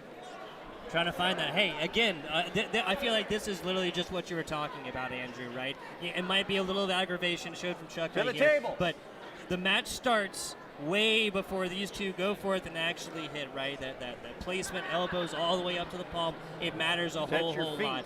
Chuck trying to take as much as he can, but we need to have a neutral situation here. Oh, 100%. And these guys, again, they're both so experienced. They've pulled everybody. They know what to do. They're both making the adjustments, and I'm sure it's frustrating on both ends because they're both just constantly countering each other, trying to get exactly what they want out of the setup. Both capped. Both capped here. Now talk to me a little bit about what this conversation's about. So cap or no cap, what that means is if you want to cover your thumb with your fingers when the ref closes your hands or not. There you go, a quick snatch out right there. That's a weird turn, though. Just trying to keep the defensive dreams alive here for Jack. Now back the other way. That's another point. Jack Severa bringing it down for the Idaho team. Excuse me, Washington State. I'm getting our wrestlers mixed up. Oh, yeah. No, see, he's doing exactly what he needs to do. Like I said, he's just getting his shoulder forward and blocking Chuck's power with his frame, because you're not going to block Chuck's power, muscle to muscle. So what he really needs to do is he's using his bone structure to do all the work. And now this is very painful, but it's what you need to do to get the win. And these are true competitors. They're going to be willing to go through that pain in order to get the win. And you saw him reposition his elbow to like the far corner pad, right? As soon as that's injured, and then you're just literally pushing bone against muscle. I mean, as hard as you might be, as hard as your muscles might be, it's going to be hard to beat bone. Crazy stuff. Absolutely. And you know what else it's hard to do, and that's to stop a train, which is, as you has aptly described, Chuck Young as being the destroyer right here. We'll see if he's able to bring it back in round number 4 and make this a round 5 barn burner for our last arm wrestling match of the day, or if this is going to be Chuck Severa in 4. Yeah, one of the concerns, though, with employing that strategy that Jack is it takes a lot out of you. It really burns you down, and sometimes you hit almost like a limit where you can only do that so many times, and then you hit a wall, and then you can just get opened up. But I think Jack has the experience, and I think he has the conditioning in order to get a last win in here. But Chuck's hit is so hard and so violent, you can never count him out, and I would not doubt if we see another flash pin right here. Another quick finish, perhaps. At least that goes the way for Jack Severa. Excuse me. Chuck Young takes it. Of course, it'll be tied situation 2-2, and I'm not talking about dresses, Andrew. No. 2-2. There you go. There it is. There it is. No. Ooh, a fast one. Yeah, see, that was not good for Chuck. No, it was not. Now he's trying. I think that's trying to get out. Actually, it kind of looked like Jack was trying to slip this one out for a second, but no, pulling his advantage. That's a bad angle there for the destroyer. And a let go here to the straps we go. Hey, crowd might be disappointed. We are not in the booth, though, Andrew. No, not at all. I am so happy that this match is turning out to be everything I was hoping it would. The straps, I think, are going to favor Jack in this case because he's going to get that extra leverage he needs and be able to take that wrecking ball of a hand that Chuck has out of this match. Got to take that one down. Now, as we see this one going to the straps, I mean, what a perfect, close to finish, right? Again, Chuck Young brings this one down. We'll have another round after this one, slip straps notwithstanding. See how this one goes all the way down. And take a look how these two wrestlers employ their strategy, or employ their position, after the straps do get applied. Yeah, see, one of the big things here, I don't know if they're going to do a ref's grip in the strap or not. The ref's grip would be bad for Chuck because it's really important for him to get that extra power and that violent explosion of a hit. It's really important for him to get his hand set exactly where he wants it. And when the ref takes control and sets their hands, he's not always able to get that start that he wants. Your wrist stiff. As you can see here, Miles is really, really working hard to get that strap on them, but the strap is much lower on Jack's side, so he has a big advantage here. Cap, no cap. Let's see this. Yeah, that strap is way further down Jack's hand, so he's going to have a huge advantage. You see that strap's basically like 180 degrees vertical. Turns it immediately. Oh, Chuck making it back possibly, but it's just to be so hard to push through that angle. Now working it back and forth right here. This is a battle of attrition, Andrew. Yeah, so Chuck has so much arm power that Jack's having a hard time fighting through it, even while taking his wrist, but just proving to be too powerful.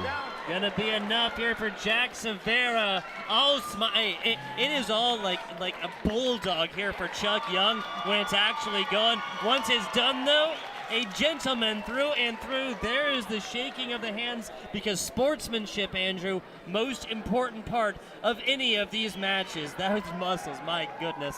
Take a look, kick it on down to our square down here. Playboy Roy, that's Kevin for a little interview action. Folks, Jack Severa, I mean, I think we might need to come up with a nickname for you, man, because you really got to, especially the women in here whistling. Jack Sexy Severa, does that sound good? Can you say it one more time? Jack Sexy Severa, man, come on. Oh, yeah. So, impressive victory.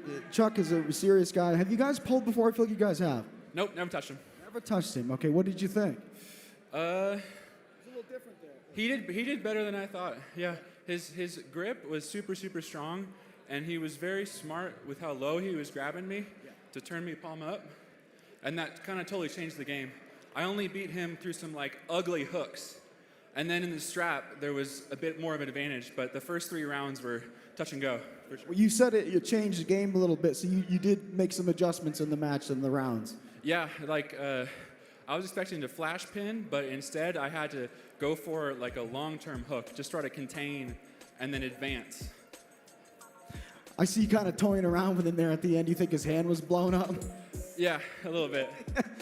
Jack, well, all the way from Washington, brother. When can we expect to see you next? I'm going down to Boise on March 15th, and then hopefully Arizona State in June. All right, brother. Hey, well, congratulations again, Jack. It's good to see you, man. You take care. Great job today. What's that now? Great job on your match. Thank you very much, man. I appreciate it. Folks, we got Slap Fight coming up next. Yeah. I've always wanted to do this. Can I get a hell yeah if we're ready to see these people get slapped the shit out of? All right, folks, stay tuned. Slap Fight next. We'll be right back.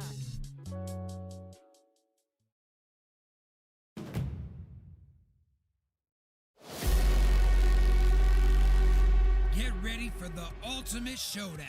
Red Lake Studios and the M Spot, who brought you the epic arm wrestling action in 2024, proudly presents the Arms Again qualifier for Summer Invasion. Mark your calendars for April 5th as the strongest arms in the world clash live. Don't miss this opportunity to represent America or Canada in the most exciting tournament in Montana. Hey Montanans, introducing the M Spot, proudly creating shows by Montanans for Montanans. The M Spot celebrates the people, places, and culture that makes our state. Don't miss out on our latest content. Like and subscribe to the M Spot on YouTube and join our growing community across Montana.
Hello and welcome back, folks.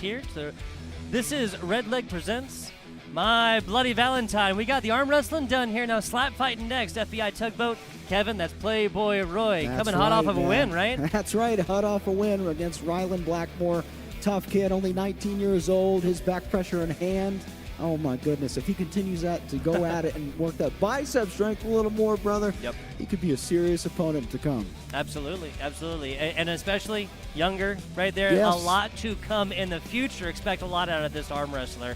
Been such a fantastic day, and it is barely a third of the way done. Arm wrestling done now. We'll be looking at 7 matches here for our slap fighters coming up. But let's recap this just a little bit. Who's that guy? Who's that guy? That's a handsome son of a gun. Look at the forearm on that guy. Yes.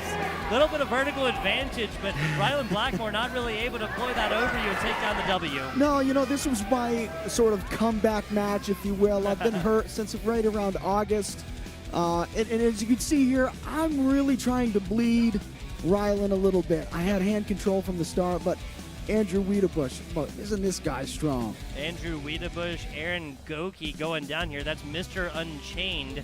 Came down and was able to take a single point down in the second round right there. Aaron Gokey was, but Andrew Wiedebush is coming out with a snatch. A little too much. To be honest with you, I was really surprised to see Aaron even come away with a round on that one. And you know, I mean, no disrespect to him, but just the way they were going, the way that we know that Absolutely. Andrew Wiedebush can arm wrestle. Taking a look, Zack Monroe, the Red Deer Assassin, and Jeron Blackmore as of right here. This went down 1-2 going down Zack Monroe. Jeron Blackmore was able to take one down in this one in 3-1 fashion, but the Red Deer Assassin was able to get this one going all the way down after a little bit of jawing with the referees. A backflip. Almost forgot about that one. Moving on along here, Jordan Shortman taking on Nicholas Abell. Of course, this was Jordan Shortman that at the end of the day, I mean, guys, you heard it here best. Andrew, my co-caster here, Andrew Quintana, able to bring this one to you and kind of really shine light on how this went down and how Jordan Shortman was able to deploy that just massive weight differential into a W. Taking a look now, Brian Parlament taking on Brennan Till. Brennan Till on the right in your beanie. That was Brian, the Judge Parlament, taking down round number 1. It was a slow burn, but a one-sided affair for the little bear, Brennan Till, coming on down and taking this one 3-1 fashion, Kevin. I think that was a surprise match of the night. Yes. There, we're talking about absolutely. Brian, a fan favorite. I thought he had this match, but no, that guy, Brennan Till, is bringing the heat. Hey, the beard buff exists. Taking a look at the grand of them all, the last match of the day, Jack Severa, Chuck Young, Kevin. This one was a barn burner. Absolutely was. I mean, look at Jack. I mean, it's hard to beat the physique alone, but Chuck did get a win there, man. They don't call him the Destroyer for nothing. Yeah, so a lot of these comeback wins for members who ended up going on and losing out came in the second round. That one go Jack Severa 3-1.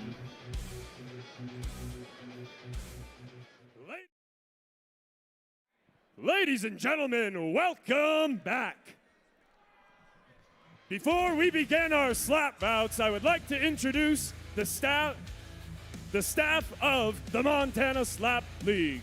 Ref number 1, Thomas Allison. Ref number 2, Joey McNeil. The timekeeper this evening is Elizabeth McNeil. Catcher number 1 is Jaden Lewis. And catcher number 2, David Josephson. Make some noise for the staff of the Montana Slap League, ladies and gentlemen.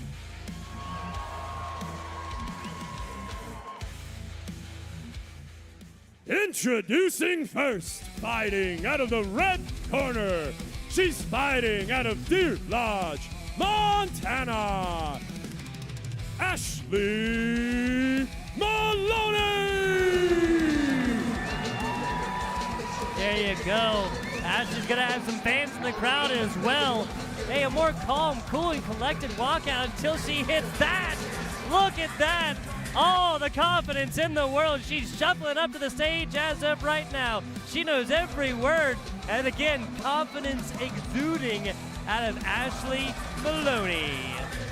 I don't think I've seen any slap fighter come out as confident and cool, as collected as this girl right here. My goodness. Ready to go. All smiles right there.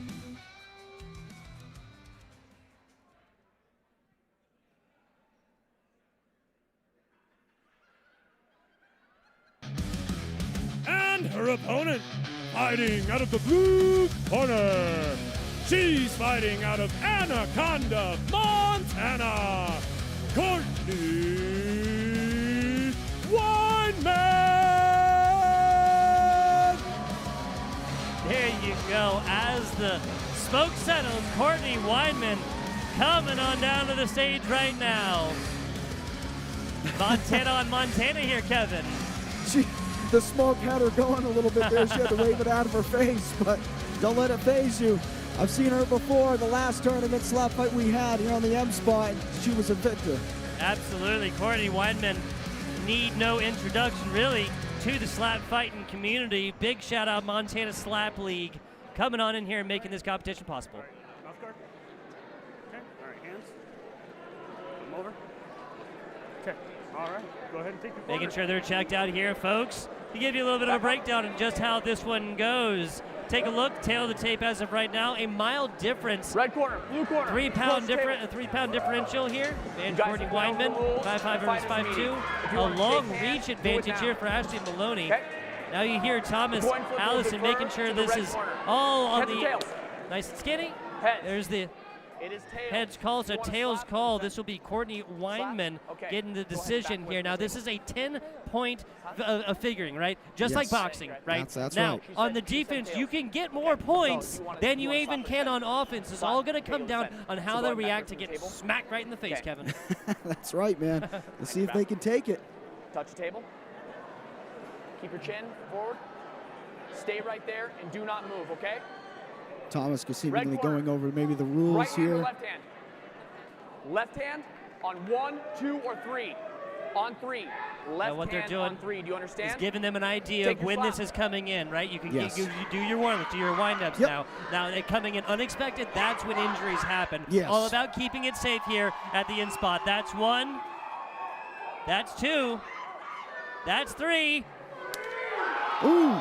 And solidly connected, but Courtney Weinman not really giving anything right there. She is a beast, ladies and gentlemen. Weinman all the way around, of course. We have this little roller right here on the off chance. It's going to happen today, but when a fighter does fall down, all the way forward. Now she's kind of got cocked there, but let's look at this one again. Oh, right in the neck. Right hand or That left didn't hand? seem phase Courtney Right one hand bit. On 1, 2, or 3. On 3. Right Now, hand on 3. Do you this is understand? something to keep in Take mind the here. slap. If you hit too far up that neck, of course, that's clubbing. We're looking for slaps here.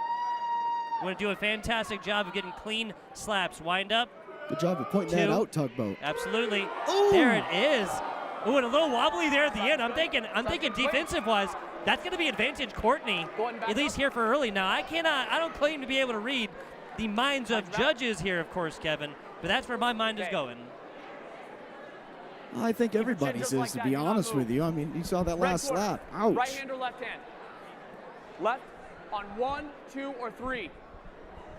On 3. Left hand on 3. Do you understand? Taking a look at this replay as of right now. Now I want to bring on in Leanne, a member here of the Montana Slap League, and talk a little bit about some of the strats that we're seeing right here as we take a look at our replays and now winds up. Leanne, welcome to the booth. Thank you for having me. Thank you for having me. Absolutely, absolutely. Now that's going to be a flinching. Talk to me a little bit about what's happening right now and some of the strats that you've seen so far in our slaps. Okay, so right now what she is measuring up. She being Courtney? Well, Courtney is going up against to receive the slap. Yes, ma'am. She has to be in a certain position, but we do the measuring, and we try to figure out where we're going to be slapping, because we have a special spot on the face from the eye to the chin, from the ear to the upper cheekbone. See, as she's saying right now, she is.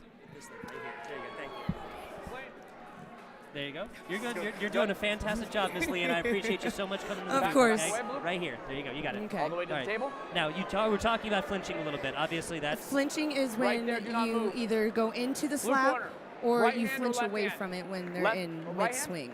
On 1, See, 2, or 3. Courtney took that as On a 3. champion. Yes, Right you did. hand Yes, on you did. No understand? flinch there. Take None note. necessary.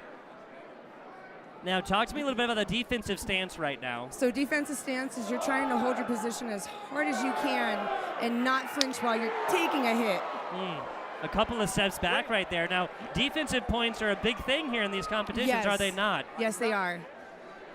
Stepping back, and you can kind of see on her face a little bit. I think she knows that she took the step back. Now, replay coming. Tell me what you see here, Leanne. Well, Courtney's leveling up, and she is going for the slap, and ooh. That was a good connection. I think it should be a requirement for ponytails on all the ladies, right? You Oh, kind yes, of just see hair. it go like immediately, right? Like it just rip back and forth. Oh, yes. There you go. So foot placement. Yep, she's going in for it. Number 3, and oh, yeah. Ooh, and that's she a red eats face. it. Now, a great defensive take right there, Courtney right? is very good at It eating kind of them. looks like, yeah, that face might be hurting a little bit, but it kind of seems like the offensive Courtney Stay might have just a little like bit of that. advantage. Blue corner. Defense, Ashley. Right hand Now, or that's left where hand? she's going to win Right. this if she comes On forward and 1, takes an 2, advantage Yes. down. Sad to say that's where she Right got me hand on last 3, do you year. understand? Take a look at this replay here. Tell me Yep. what you see. Oh. She closed her solid eyes on connection? that one, so yeah, she did make connection. Uh-huh. I noticed when you actually make eye contact with them, you actually can actually not flinch. Yeah, it's easier to make eye contact. Yes. It's easier to not flinch when you make eye Yep. contact. Now, why do you think that is? If you look through your opponent, Mm-hmm. you can actually just take it. Gotcha. So it's just a little bit better, not like looking at it, I'm like, oh my goodness, like Well, because the they natural also say reaction you is a can look flinch. through a person, Yeah. but when you're trying to, Gotcha. as they're, Thank you so much, Leanne, for coming on down thanks and so talking much, with us. hon. You guys both did excellent, okay? You guys Now, both did great. there you go. Coming up, the official decision between these two. We have Ashley on your camera right, Courtney on your camera left. You guys have to both see medical, okay? No matter what, you both have to see medical, okay? Call coming from Thomas Allison right here. Those slaps obviously affecting these ladies. As judges do come to their decisions, just waiting for their decisions. I wish we could see the other side of Ashley's face right now, because we can definitely see the connection that Ashley has made onto Courtney's face right here. Red all the way through, and of course the earplugs Ladies for and protection. gentlemen, we go to the judges' scorecards for a decision. Judge number 1 scores the contest 29-28 for Ashley Maloney. Judge number 2 scores the contest 29-28 for Courtney Weinman. Judge number 3 scores the contest 29-28 for your winner, Courtney Weinman. There you go, barely shaking this one out. Courtney Weinman taking it down in the later of these 2 rounds. Now let's kick it on down to Kevin. That's Playboy Roy with little interview action coming hot at you. If she's Come on over here. If she's able to. There you go, Courtney. You're just ready for You're just ready for who's next, right? Yeah. Hey, congratulations again. This is your second victory, right? Yes. Yeah, so you're 2-0 in slap fighting then. Well, I might. Yeah. So well, I saw you last time and you won, yeah? Yeah. Okay, so 2-0. Honestly, it shocked me both times. She came out very confident, I must say. What were you thinking? I was just in La La Land, you know? I saw you blow the smoke out of your face. You're like, get that shit out of here. Yeah. All right, well, hey, congratulations again, Courtney. Looking forward to see you. All right, folks, we're on to the next one. We'll be right back.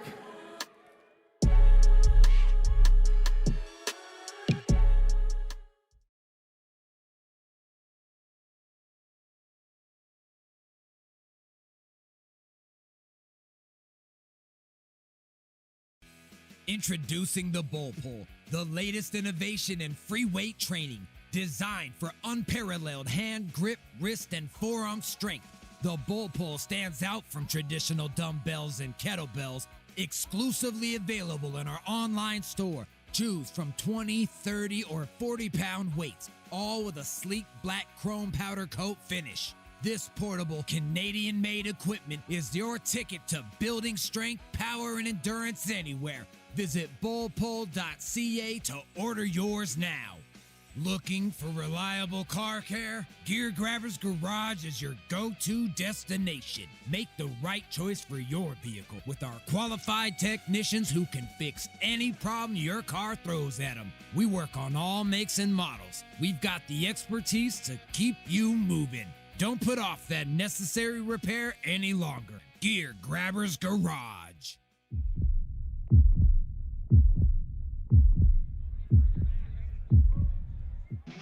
Ladies and gentlemen, this next bout is a heavyweight contest brought to you by Queen's Palace and Montana Helena Motorsports. Introducing first, out of the red corner, fighting out of Helena, Montana, Aaron Littlefield. Stretching, cool, calm, collected. The local coming out of here at Helena, Montana, Aaron Littlefield looking to take the ring right now, Kevin. I think he might be, it looks like he might have been slapped a few times. And his opponent fighting out of the blue corner. He's fighting out of Anaconda, Montana, Wesley Taylor. This is one bad dude. He knocked one guy out, I believe, the last show we had. No, I'm mistaken. He looks just like him, though. Bad guy. Hey, definitely capable of it. That is a band beard right now as well. The beard buff, we talked about it in arm wrestling. Does it exist in slap fighting? Logic, I feel like, leads to saying so, Kevin.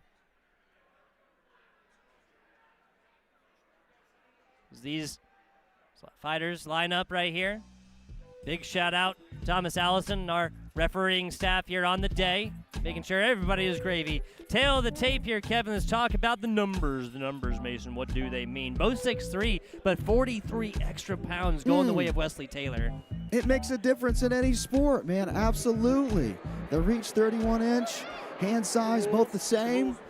Man, this is going to be a good one. These guys are tall. They look taller than 6'3", in my opinion. We'll both a handshake. To the red corner for the coin flip. Thomas, a good ref. I really love to see him in arm wrestling. Of course, he does compete, but I'd love to see him as a ref in arm wrestling. Absolutely, absolutely. Hey, I feel like a lot of the refereeing skills can transfer, right? The desire for neutral starting points and even-handed competition. Striking first will be Wesley Taylor. They have one decision. Right hand or left hand? Right on 1, 2, right hand is 3. getting acknowledged as of right now. Right hand on 3, do you understand? Right hand is on 3, so Aaron Littlefield will know how this does come down. Big shout out, Evil Lag in the chat. Let's go, Aaron. Got some fans here. That's 3. Here comes the next. Oh, no, he turned. Okay. So that's a step. Oh, no, excuse me. Yes, that's a step for Wesley Taylor right here. So no step here. This is to be foul for Aaron Littlefield because he does turn the face. Ooh. There you can just see even that bare angle, Yeah. that tiny little bit. That's going to be enough. But fortunately for Aaron Littlefield, Wesley Taylor, the foul goes their way. Well, I think he turned away when he saw that hand come around, he did turn away a little bit. Make sure you're lining up, okay? Thomas. So the foul was then on Wesley Taylor. Because on the offensive side, stepping back like that. And again, I mean, just logic follows, right? Once you get your hips into that and a step in, now you're talking about a different level of power than your traditional slapping. Here I am acting like I've been slapped, fumbling my words. Kind of a glancing blow again here was. Behind your back. All the way against the Yeah, table, honestly, not a super great offense there from Wesley Taylor. We'll take a look at this and replay here in just a second. Thomas Allison keeping them all even. Right hand on 1, 2, Yeah, so kind of a glancing blow. See, Kevin, he gets his fingers kind of on the cheek right there instead of the real power that you want coming from more like the base of the hand. Now, it's hard to place that and not get a foul by going and hitting too high up onto the cheek right there. Oh, Ooh, man. that was a good Wesley one. Taylor. Belrung, you saw the eyes light up. It's like, man, oh my goodness, this guy's got some power. Maybe that woke him up right there. This next slap of Wesley will actually be something. It'll actually land. Let's take a look at this one. Looking in the eyes right now. A little bit of bouncing up, but hey, better to bounce up and down than to bounce backwards because that's how you lose points on defense. Yes, taking that that's step right. back, after getting hit. That's a good point, Tugboat. There you go. Now that's much better placement. And the hands spread apart right here. I feel like it's easier to center that up a little bit more when you have those hands split, right? Oh, absolutely. Cover more, of the face. And that right there, like I said, I think it woke him up just a bit. And he had a good slap there. Absolutely. Let's take a look at the replay. Oh. Yeah, the shaggy hair. I was talking about the ladies, right? We need ponytails on all the ladies so we can see how this snaps back. Well, you don't need that if your name is Aaron Littlefield because we see that reaction as of right now. Setting the jaw right here is Wesley Taylor. He is anticipating the incoming artillery. Oh, that's a wild wobble backwards. He gives a nod right there, but that might. Okay, Thomas Allison is paying attention to that one. Yeah, he gave a nod, saying, giving it the idea that he's okay, but man, that looked like it was tough. Take a look at this. He knows that it's coming. Right hand or left hand? Bang!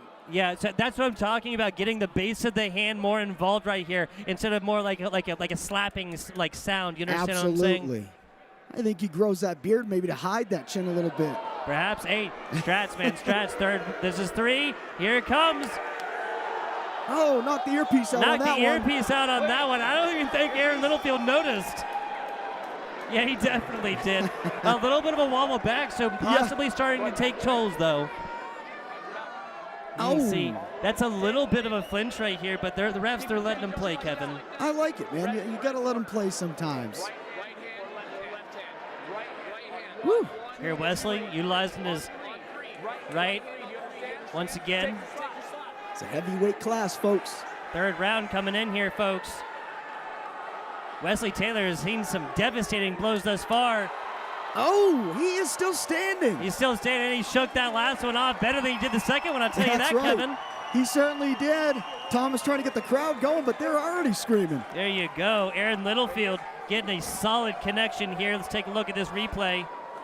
Staring straight through him. I think that's what Leanne was talking about, Kevin. Yeah, absolutely. You can almost see it. He's staring right at him, but again, staring right through him. I don't know. I haven't been slapped, so I wouldn't know. It's true. This is a great job. I think Wesley's defense was coming in like he knows that if he kind of transfers motion up a little bit, that's better than going backwards, taking that step back and then losing points on your defense. To judge's decision we go here. Thomas Allison anxiously awaiting the result of our second round.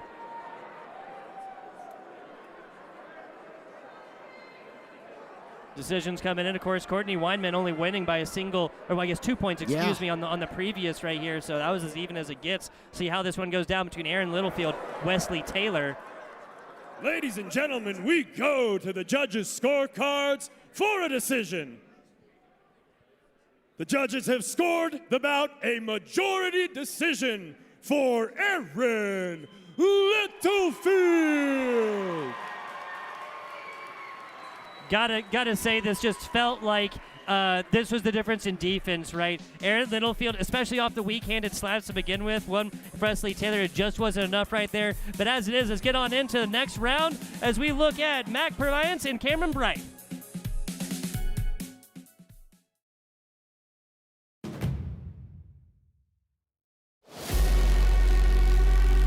Canada took the victory in the first international incident. They're not stopping there. With a new offensive plan, they set their eyes on a second victory. The Americans are not holding back and are manning the defenses looking for vengeance. The Canadian invasion heats up August 30th with the summer's biggest battle. Watch for it live on the M-Spot for Armsmageddon. Back for more. Hey Montanans, introducing the M-Spot. Proudly creating shows by Montanans for Montanans. The M-Spot celebrates the people, places, and culture that makes our state. Don't miss out on our latest content.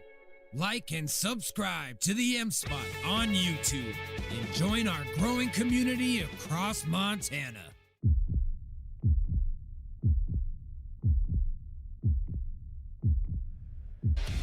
Ladies and gentlemen, this next bout is a heavyweight contest brought to you by the Rialto and Booyah Burgers and Fries. Introducing first, out of the red corner, he's fighting out of Helena, Montana, Mac Proviance.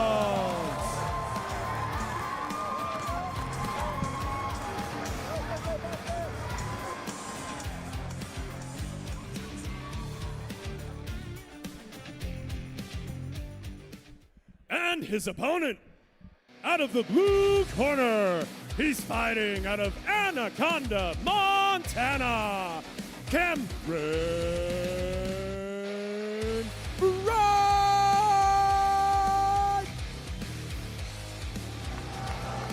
Cameron Bright coming on down the wire right now. Cool, calm, and collected. Now just getting some of the stretches out here a little bit late, Kevin.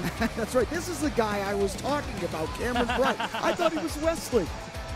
Hey, Zack all the way up there and decided, hey, no, I'll go all the way around. I'll take the long way around. Let's stop and smell the roses here. Exactly. Now, Cameron Bright having loads of fans in the crowd. You heard them just absolutely erupt once that name did come on down. Cameron Bright taking on Mac Proviance. Coming in here in just a little bit. Just as a reminder, folks, this is first to three, a 10-point system here if there is no knockouts. Now, Kevin, we haven't seen any knockouts yet. No, well, we might see one here. Like I said, Cameron Bright, the last time we saw him, he was knocking out his opponents. Tail of the tape coming on down now. A mild, bare difference. Really not indiscernible, really. 5 pounds, but once again, you get up to upwards 260s. Not going to matter too much. That height, 3 inches advantage, Cameron Bright. Now, the reach, that might be a little bit of a different story. 30 inches for them, 30 inches versus 28. Let's take it to the tables and see how our flip goes, Kevin. Let's do it. I think this could be done in one slap. I think it can. I think it can. That is the way a lot of these heavy hitters go down. And I mean, you just see how big these guys are, right? Just significantly larger than Aaron Littlefield and obviously the ladies from the first match, right? There's a lot of power coming on down those wrists. The more poundage you carry, the bigger the slap. And look at this guy's hand. Last time I talked to him, did he just flip the ref off? He said no, 3. Okay. I'm giving 3. I'm giving 3. I don't think Thomas Allen's going to pay attention to that one respectively, right? Yeah.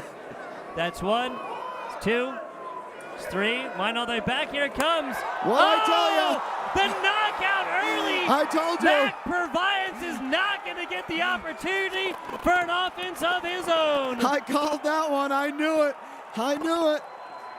Oh. Just lay on down there, big dog. Just lay on down there. It happens. Look at this. Here it comes. That connection, hey, once you make a connection in that jaw, that's just what's going to happen, man. I want to make a mention to the refs. They caught him very good on that. Yes. Very proud of that. That's perfect all the way back. He didn't fall straight on his butt. Did not fall on the head, obviously. Yes. Main thing right there with that little bar behind, that little soft roller taking a lot of the brunt. Yes. Now, I believe this is his opponent making sure everything is gravy. Hey, sportsmanship, most important. The safety first, Absolutely. sportsmanship second. Cameron, great guy. This is awesome. There you go. It's all right. You're all right, big dog. You're amongst friends, and a safe and even-handed competition coming on into this one. Take a look at this replay and our first knockout of the night. I knew if Cameron had the first slap that something like this was going to happen. Yep, Tom is waving that. I mean, yeah, there was no question about it. Knockout right here, the first of the night. Now we're going to have 7 total slappers done through 3, so just about halfway done with these. So I mean, it was a brutal hit. It was a brutal hit. Absolutely. The size of Cameron's hand alone packs a lot of smack, a lot of slap. Big smack right there. Hey, there is no shame in defeat when you get a hit like that taken across. Right. That's just how slap fighting doth go. Take it on down to a break, folks. We'll be back. Ronnie Frederick taking on Logan Mopin when we return.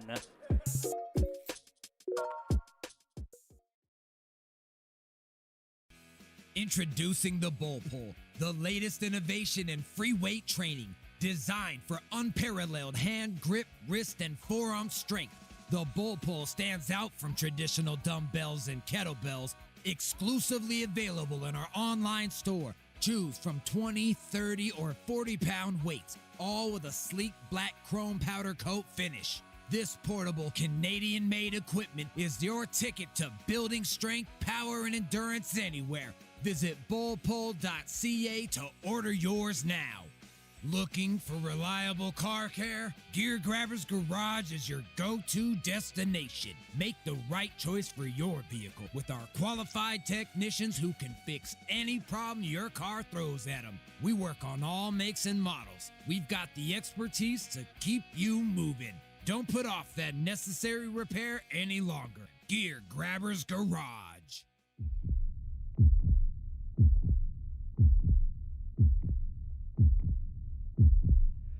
Ladies and gentlemen, your winner by knockout, Cameron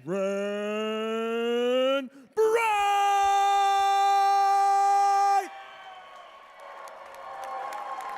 A devastating hit by Cameron Bright ended this one early. Dude, just the slap, yielding the snap of the head right there is just going to happen. I mean, you see Cameron, you see the fans on the side right here kind of reacting to this hit. It's just going to happen. And again, folks, there is no shame in defeat when you take a hit like that. Yeah, that's not the last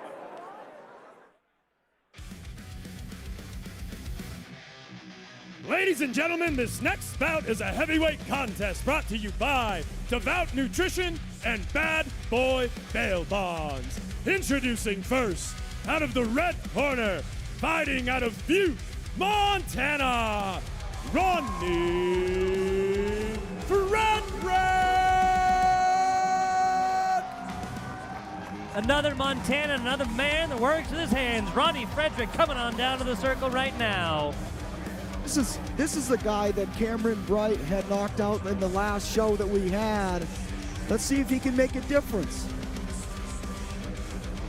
I love the walkout sound as well. Cool, calm, collected. Couple fans in the crowd. You heard him right there.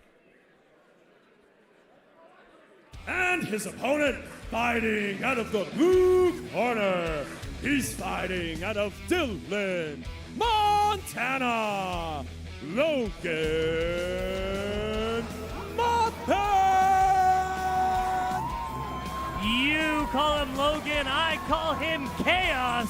Standing at 6'1", 237, 6'1 and a half, excuse me, Kevin. He might be mopping this guy up off the floor after one slap. He looks pretty badass. Yes, he does. We know there's a backwards how buff in slap fight, and we'll see if it employs its difference here on the day, Kevin. Both of these guys looking rather calm right now, coming on down to the tables. They look intimidating to me right now, both guys. They both ready to go for it, do some violence here. Another combat sport. Let's take a look at a tail of the tape.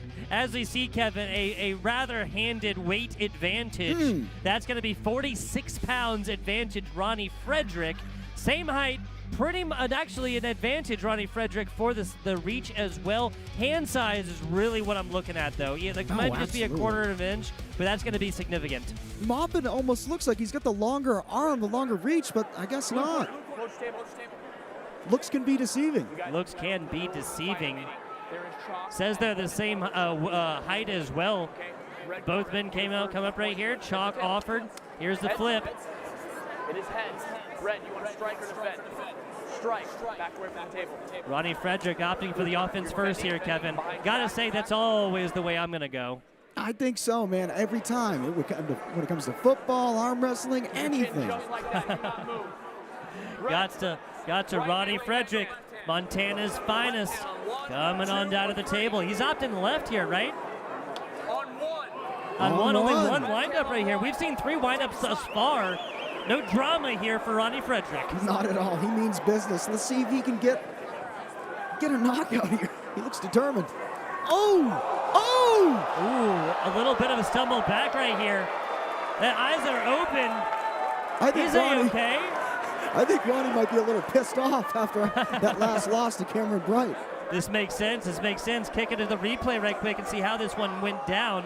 Chalk in the hands Logan Mopin is, and we see Ronnie Frederick's initial hit, their first offense off of winning the coin flip here. He seems like a different competitor this night. I'm telling you, man, the last show he was at, he was kind of, lollying, gagging around, but hey, he means all business right now. I can tell. It just hits different in Helena, Montana, the capital city. There's one wind up. There's 2. 3. Okay, so Ronnie Frederick does take a solid step back right here. Not a fully 100% staunch defense, Kevin. Still a good defense regardless. My goodness, Ronnie, like I said, a different animal tonight. Look at this. No flinch whatsoever. Did anticipate the hit a little bit. There's the step back that I was talking about. And this one was, again, like a little bit choked up, like just a tiny little bit. The difference of a ½ inch right there would have been a lot of power going onto the jaw of his opponent. Oh, absolutely. Ronnie, second round strike. Oh, that almost looked like he was heading for the ground right there, Kevin. Logan Mopin will not be made one with the linoleum quite yet, and that's not linoleum, obviously it's padded. Not yet, man. He took some deep breaths after getting smacked. Big shout out, Q106's replay here. The second effort on the defense to stay up right there from Logan Mopin. He is not out of this one yet. I tell you, after those 2 hard slaps, he still seems to be right with it. But hey, I'm not up there with the refs to be able to tell, look into his eyes either. This is true. I mean, you see, the biggest tell will be in how they're staggering. If they're able to maintain that, there's 1, that's 2. Here it comes. Oh! Nothing. Ronnie Frederick, the Iceman, is here, and he has nothing warm running through his veins.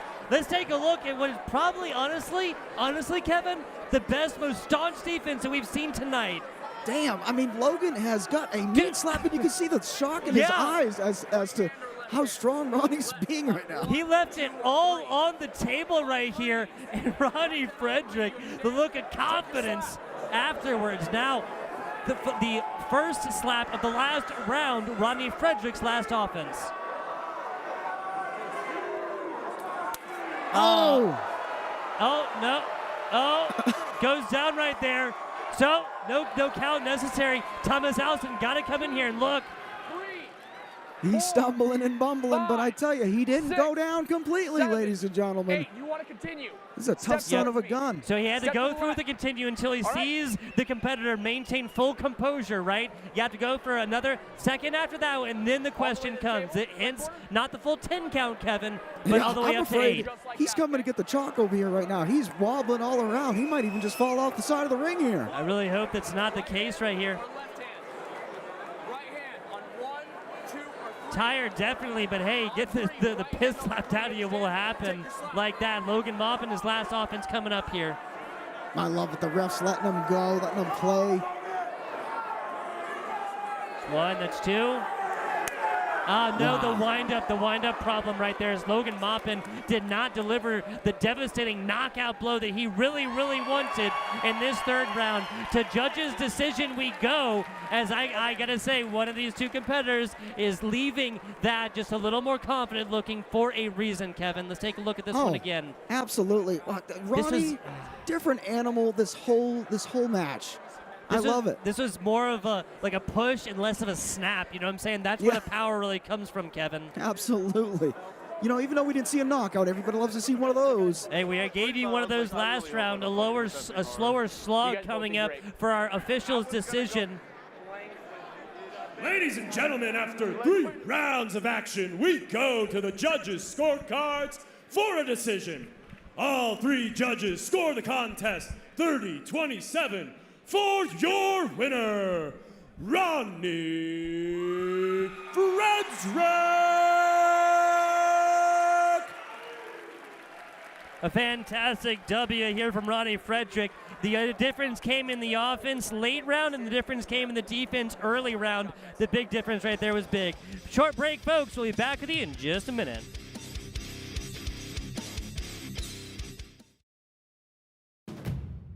Hold on to your hats, folks. The National Finals Ski Joring is galloping into Red Lodge, Montana on March 8th and 9th. Get ready for heart-pumping action at the National Finals. Can't make it in person?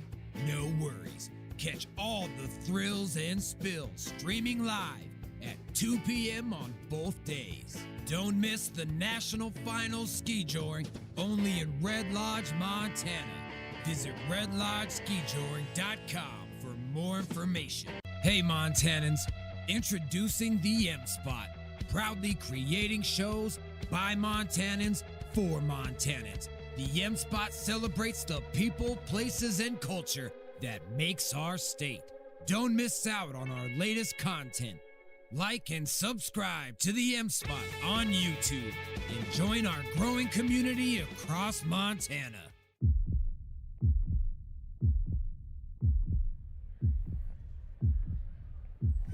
Ladies and gentlemen, this next bout is brought to you by Q106 and Montana Counseling Services. Introducing first, out of the red corner, she's fighting out of Dillon, Montana, Tina Gibbs. Sauntering down, hands up in the air and saying, hey, bring it if you got it, Kevin. Absolutely, man. She looks confident. Cool, calm, collected all the way through. Elwood. And her opponent, out of the blue corner, she's fighting out of Anaconda, Montana, Shauna Ferman. There it is. Coming on down. What's that, Kevin? I love the song choice. This is my jam. Swinging the fist right in front, letting her opponent know what's coming here, right? That's right. With this song, I don't think you can lose. I love it.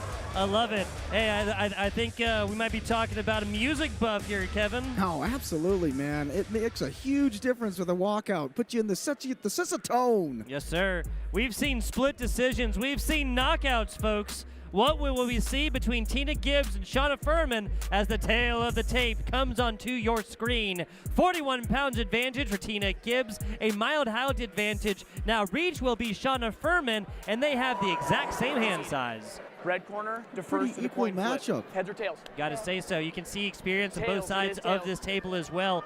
Tails going to be Blue deferring. corner, do you want to strike? Oh, man. Okay, Like I back said, away from the table. very confident when it comes to this sport. This, behind your back. My goodness. Tina Gibbs opting Touching to table.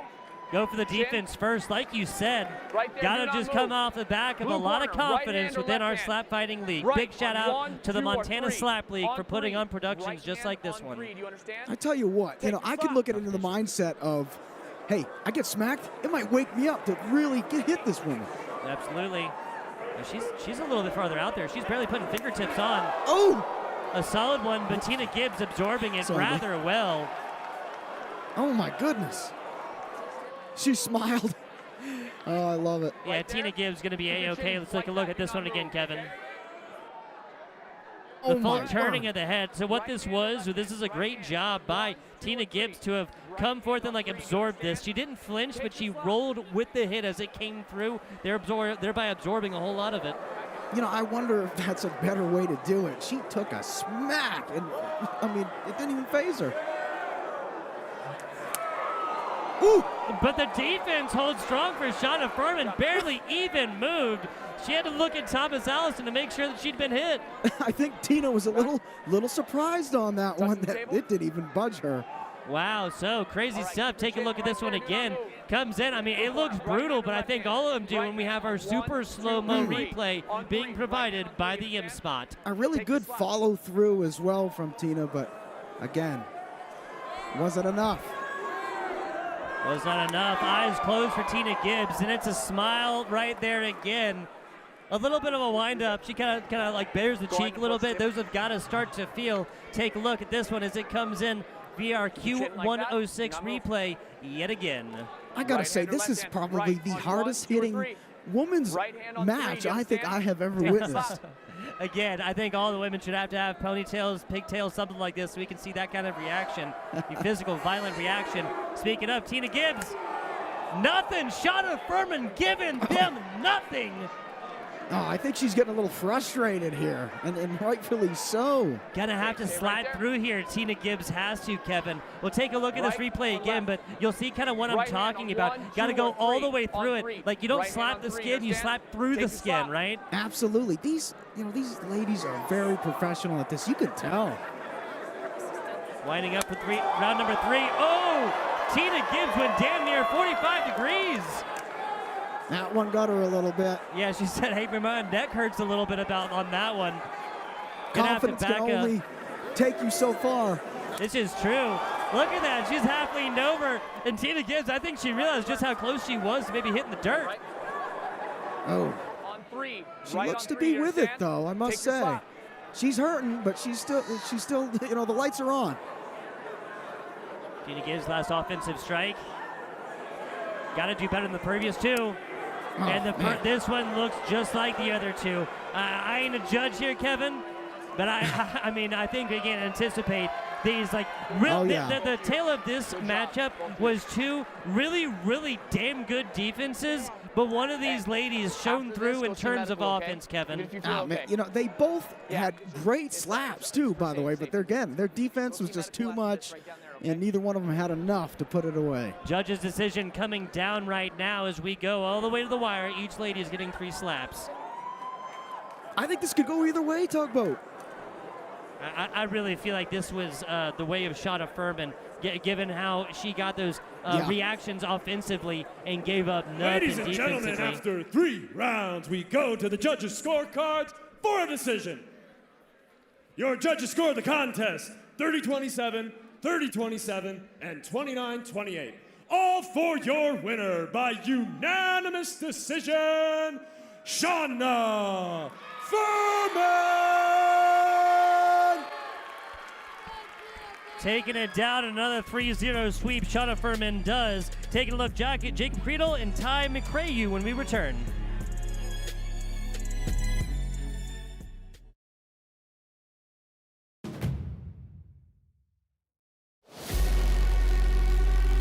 Canada took the victory in the first international incident. They're not stopping there. With a new offensive plan, they set their eyes on a second victory. The Americans are not holding back and are manning the defenses looking for vengeance. The Canadian invasion heats up August 30th with the summer's biggest battle. Watch for it live on the M Spot for Armsgeddon. Back for more.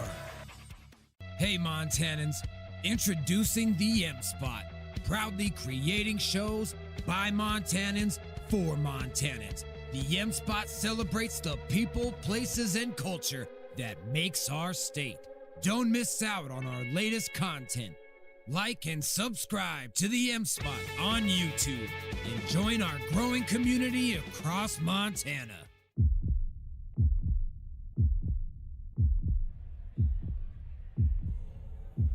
Ladies and gentlemen, this next bout is brought to you by Treasured State and New Level Boxing. Introducing first, out of the red corner, he's fighting out of Miles City, Montana, Jake the Snake Crichton! Jake the Snake, we'll see if he is able to slither away from this one with a W as he gets our crowd rather excited, Kevin. Oh, absolutely. He was a victor in his last fight. I saw him, man, slap fight. And, this is a tough cat. Dude, that walkout music as well. Kick it on down to Elwood. And his opponent, out of the blue corner, he's fighting out of Butte, Montana, Ty McCrew.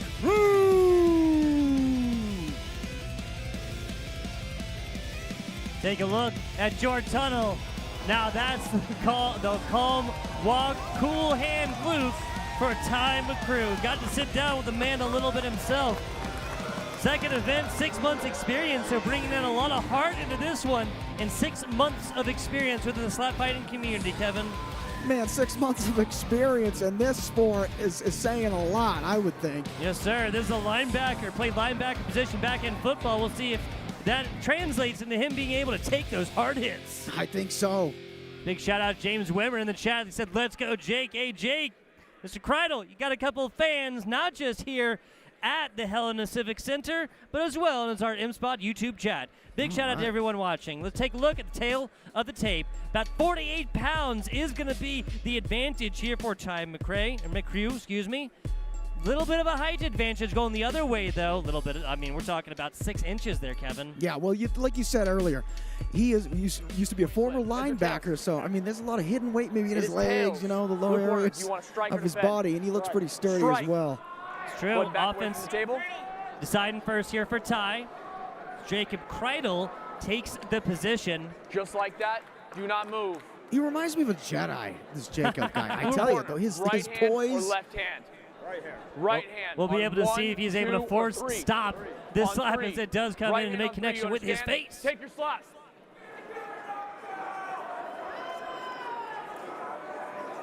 Lining up. There's one. Here's two. Big one. Jacob taking it right on the face. He nods. He knows he got hit right well. Some solid defense, some solid offense early. Let's take a look at this one as it comes in again with our replay. Red corner. Oh, what a slap, man. And again, Jacob just eating that slap. Here's the other thing. This is just like the way he's able to turn his entire body without actually taking that step, right? Obviously, you take a step, that's a foul. Yeah, and it's his experience, like you said, and bang! Ooh, okay. Ty giving it right back. There's the respect given. Dabs pounds across the middle as Ty goes to chalk the hands. Take a look at the replay again.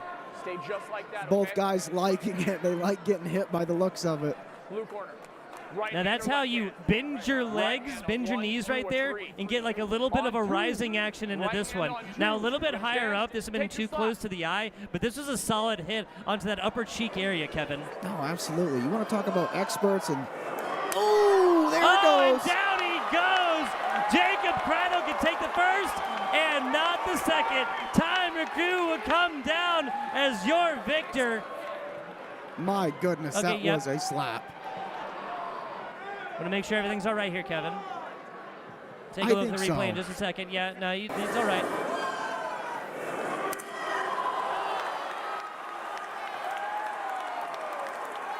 Yeah, just a little step right there. That's what happens when you get knocked out. Plain and simple. All of our referees keeping everybody as safe as they can down bottom.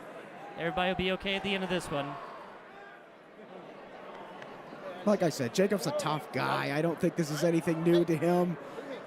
Yeah, you see him down there. He's moving his hands. Everything's all right. Consciousness is there, right? But we don't want to take it lightly, ever. Exactly. Can we talk about this drip? I've seen this gentleman walking around right here. The matching suit, shoes to boot. Are you serious? Take a look at this replay. Once again, the devastating blow and the second knockout here on the day. It looks like he got him just right. It wasn't like, I don't know, at least in my opinion, from that view, it wasn't full on, but obviously enough to send him away. Yes, it was. Yes, it was. Waved off there from Thomas. As the crowd getting involved, yes, that's cheers even for Victor again, folks. There is no shame in taking one of these and hitting the ground and losing a little bit of your senses. You see some spittle flying right there as well, man. Yeah, there's no shame at all, man. Both these guys, tough guys. Like I said, nothing new to him, I think. I've spoke to him before. but that was a hard hit. I think anybody would have gone down.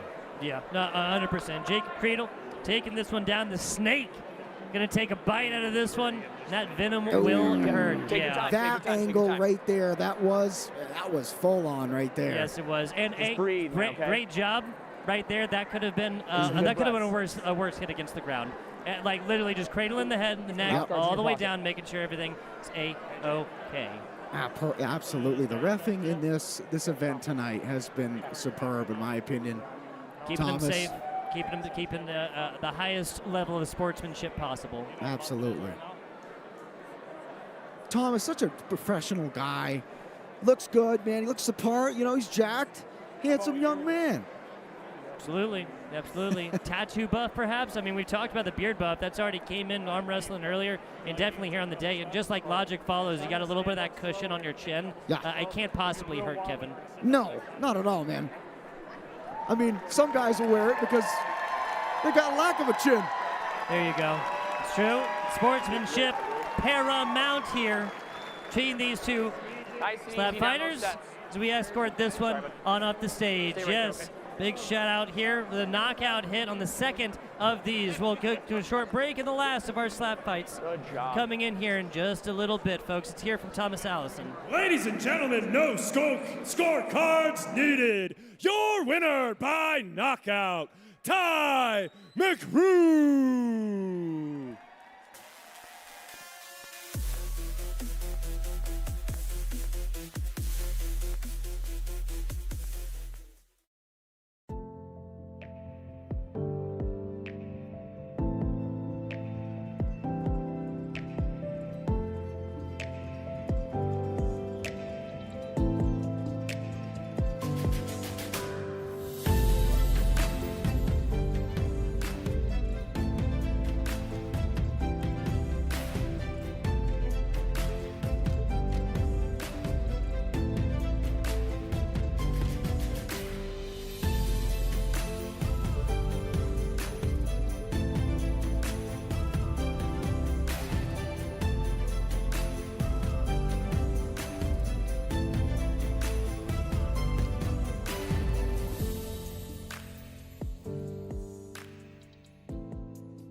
Ladies and gentlemen, this next bout is brought to you by Boom Montana and Montana Counseling Services.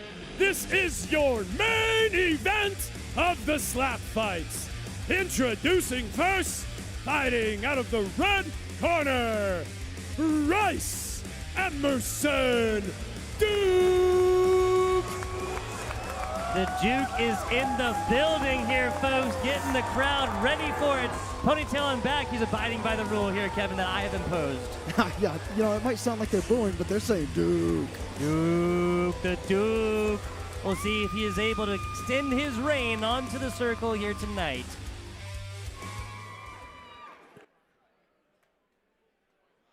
And his opponent, fighting out of the blue corner. He's fighting out of Anaconda, Montana. Drunk Monkey! Drunk Monkey, you might call him Chris Brow is the name I have down. He's powering up right now to come forth and take the stage. That's a heavyweight indeed, Kevin. Man, I talked to this guy a little bit beforehand. He is so excited to be a part of this. Gotta be. You gotta be. Hey, he's giving a look to the crowd. Hey, the little psycho look. I like it. I like it. Psyching out his opponents and psyching out the crowd. He seems to be wearing a cut as well. A cut? Yeah, like a, motorcycle club. Oh, got it. I thought you meant like a gash, an abrasion in his skin. I was about to say, that doesn't seem even. 347 pounds, just shy of a 100-pound differential here for the side of Chris Brow. 6'0", looking to get 6'3" on the other side, so Bryce Emerson Duke with a height advantage. Man, you know, with the 347 pounds, to me, it's kind of deceiving. I wouldn't think he'd be that heavy. But Absolutely. Man. Hey, wears it very well. Reach going to be a mild advantage, inch or so advantage there for Bryce Emerson Duke, as our hand differential corner, size blue corner, also table. shown there. Taking steps up to the table here, folks. We got the coin flip coming up. Meeting. If you need chalk, it's in either corner. If you want to shake hands, do it now. Bryce Red corner. definitely looks like You he's diverted the coin flip. Heads or benched tails? a time or two in his Tails. life. It is tails. Do you want to strike? Yeah, I or think defend? that's a Strike. fair Backwards statement. to the table. Striking first, coming in from Bryce Emerson Behind your Duke. back. Here's the roller for Chris Brow as Blow Keep gets your chin just prepared. like that. You know, Don't move. though, some of these guys just are barrel chested, just the Red genetics, corner. you know, they're Right built hand or left hand? just to do, Right you know, hand physical on harm. one, Oh, yeah. two, or Hey, three. that's a lot of On power that three, comes right through hand there. on three, you Obviously, understand? it all Take comes your from the slap. hips, right? No steps allowed here, Montana Slap League or any other slap fighting event. Here's one. Ooh. Oh. There you go. Statue of Liberty impression from Chris Brow, but this comes off the back of a misplaced hit. Clubbing. I believe that was clubbing, Yes. is what From Thomas red. is saying right now. The head Clubbing. ref. 1 point away from red. All right, so this will be a point Clubbing. away 1 from point red away from red, on the okay? offense. We'll see. Yeah, you can't hit that low down onto the neck area. You got to connect on that cheek and above the jaw. I don't think that was really his game plan. It just didn't connect maybe the way he liked, obviously. I mean, there's like an angle that you connect with as you're like leaning back, right? With it coming up, you know, at a perfect kind of swooshing angle up. And this one just seemed like a little bit off. Chris Brow calling for 3, so we'll see quite a windup here. Here he goes. A little finesse with the windup, but wait for it. Yup. Okay, so again, kind of seemed like he hit with the inside pads of his fingers a little bit and didn't really connect with the base of his hand as Stay much. just like that. Don't move. It definitely sounded and looked like a pretty solid hit. There you go. Hey, let's clarify. I don't want to take any of these hits. I would want to take one of these slaps here, Kevin. Just watching this sometimes stumbles my brain. There you go. Solid slap on impact right there.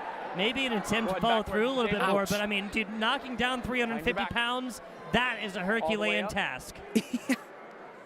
Stay right there. Take Do a not look move. at this one again as it comes up, and our defender gets lined Right up. hand on 3. Understand? Right hand on 3. Take your slap. That's just a confident look at a Bryce Emerson Duke as well. And we're all ready to go again here. Reaching towards the end of our slaps. That's the last windup. There it goes. Turns ahead and a stutter step back, but solid hit delivered. The second there for Chris Brow. Yeah, both all, you know, refs looking at each other, kind of checking. That was a solid hit. Solid hit. Replay coming in. We see that connect. Turns to about 45 degrees, not the full 90. Eyes closed. Seems like the meta here, Kevin. Absolutely. Right hand on 3, you understand? All comes for on 3. What's that, Kevin? 3, yeah, he's going to go on 3 here. No chalk necessary on this one.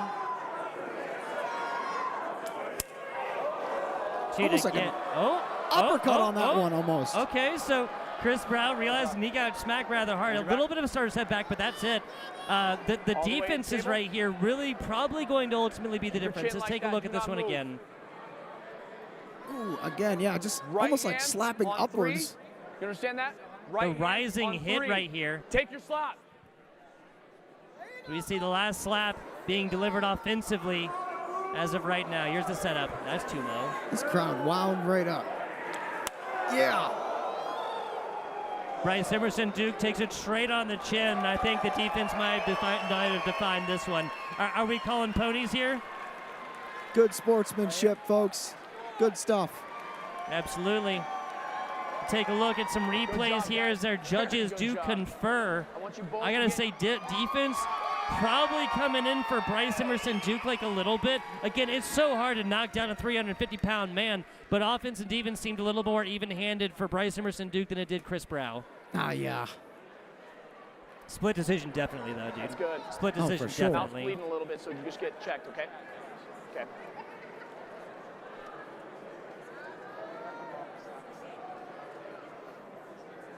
She did great, too.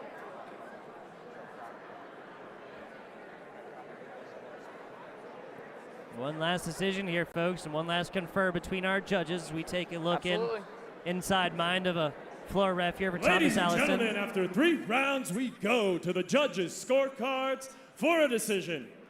Judge number 1 scores the contest 29-28, Bryce Emerson Duke. Judge number 2 scores the contest 29-28, Chris Brow. And judge number 3 scores the contest 28-28. This is a split draw. Oh, an even competition, folks. We got knockouts, we got winners, we got losers, and we got tie ball games here as well between Bryce Emerson Duke and Chris Brow. Kevin, I knew it was going to be close. Who knew it'd be that close? I don't think either guys are really upset with it. There you go. Here's some of our knockouts here and some of our heavier hits. Some fantastic stuff here for the Montana Slap League. I want to go ahead and give a shout out to all of our viewers. Ladies and gentlemen, that concludes the slap fighting. We are setting up for boxing. I want to give a shout out to all of our channels here. The Stadium Fight 24/7, Unbeaten Sports Channel, Zone TV, Lights Out, Bolt TV Plus. And if you're watching on the M-Spot on YouTube, like, subscribe, and follow.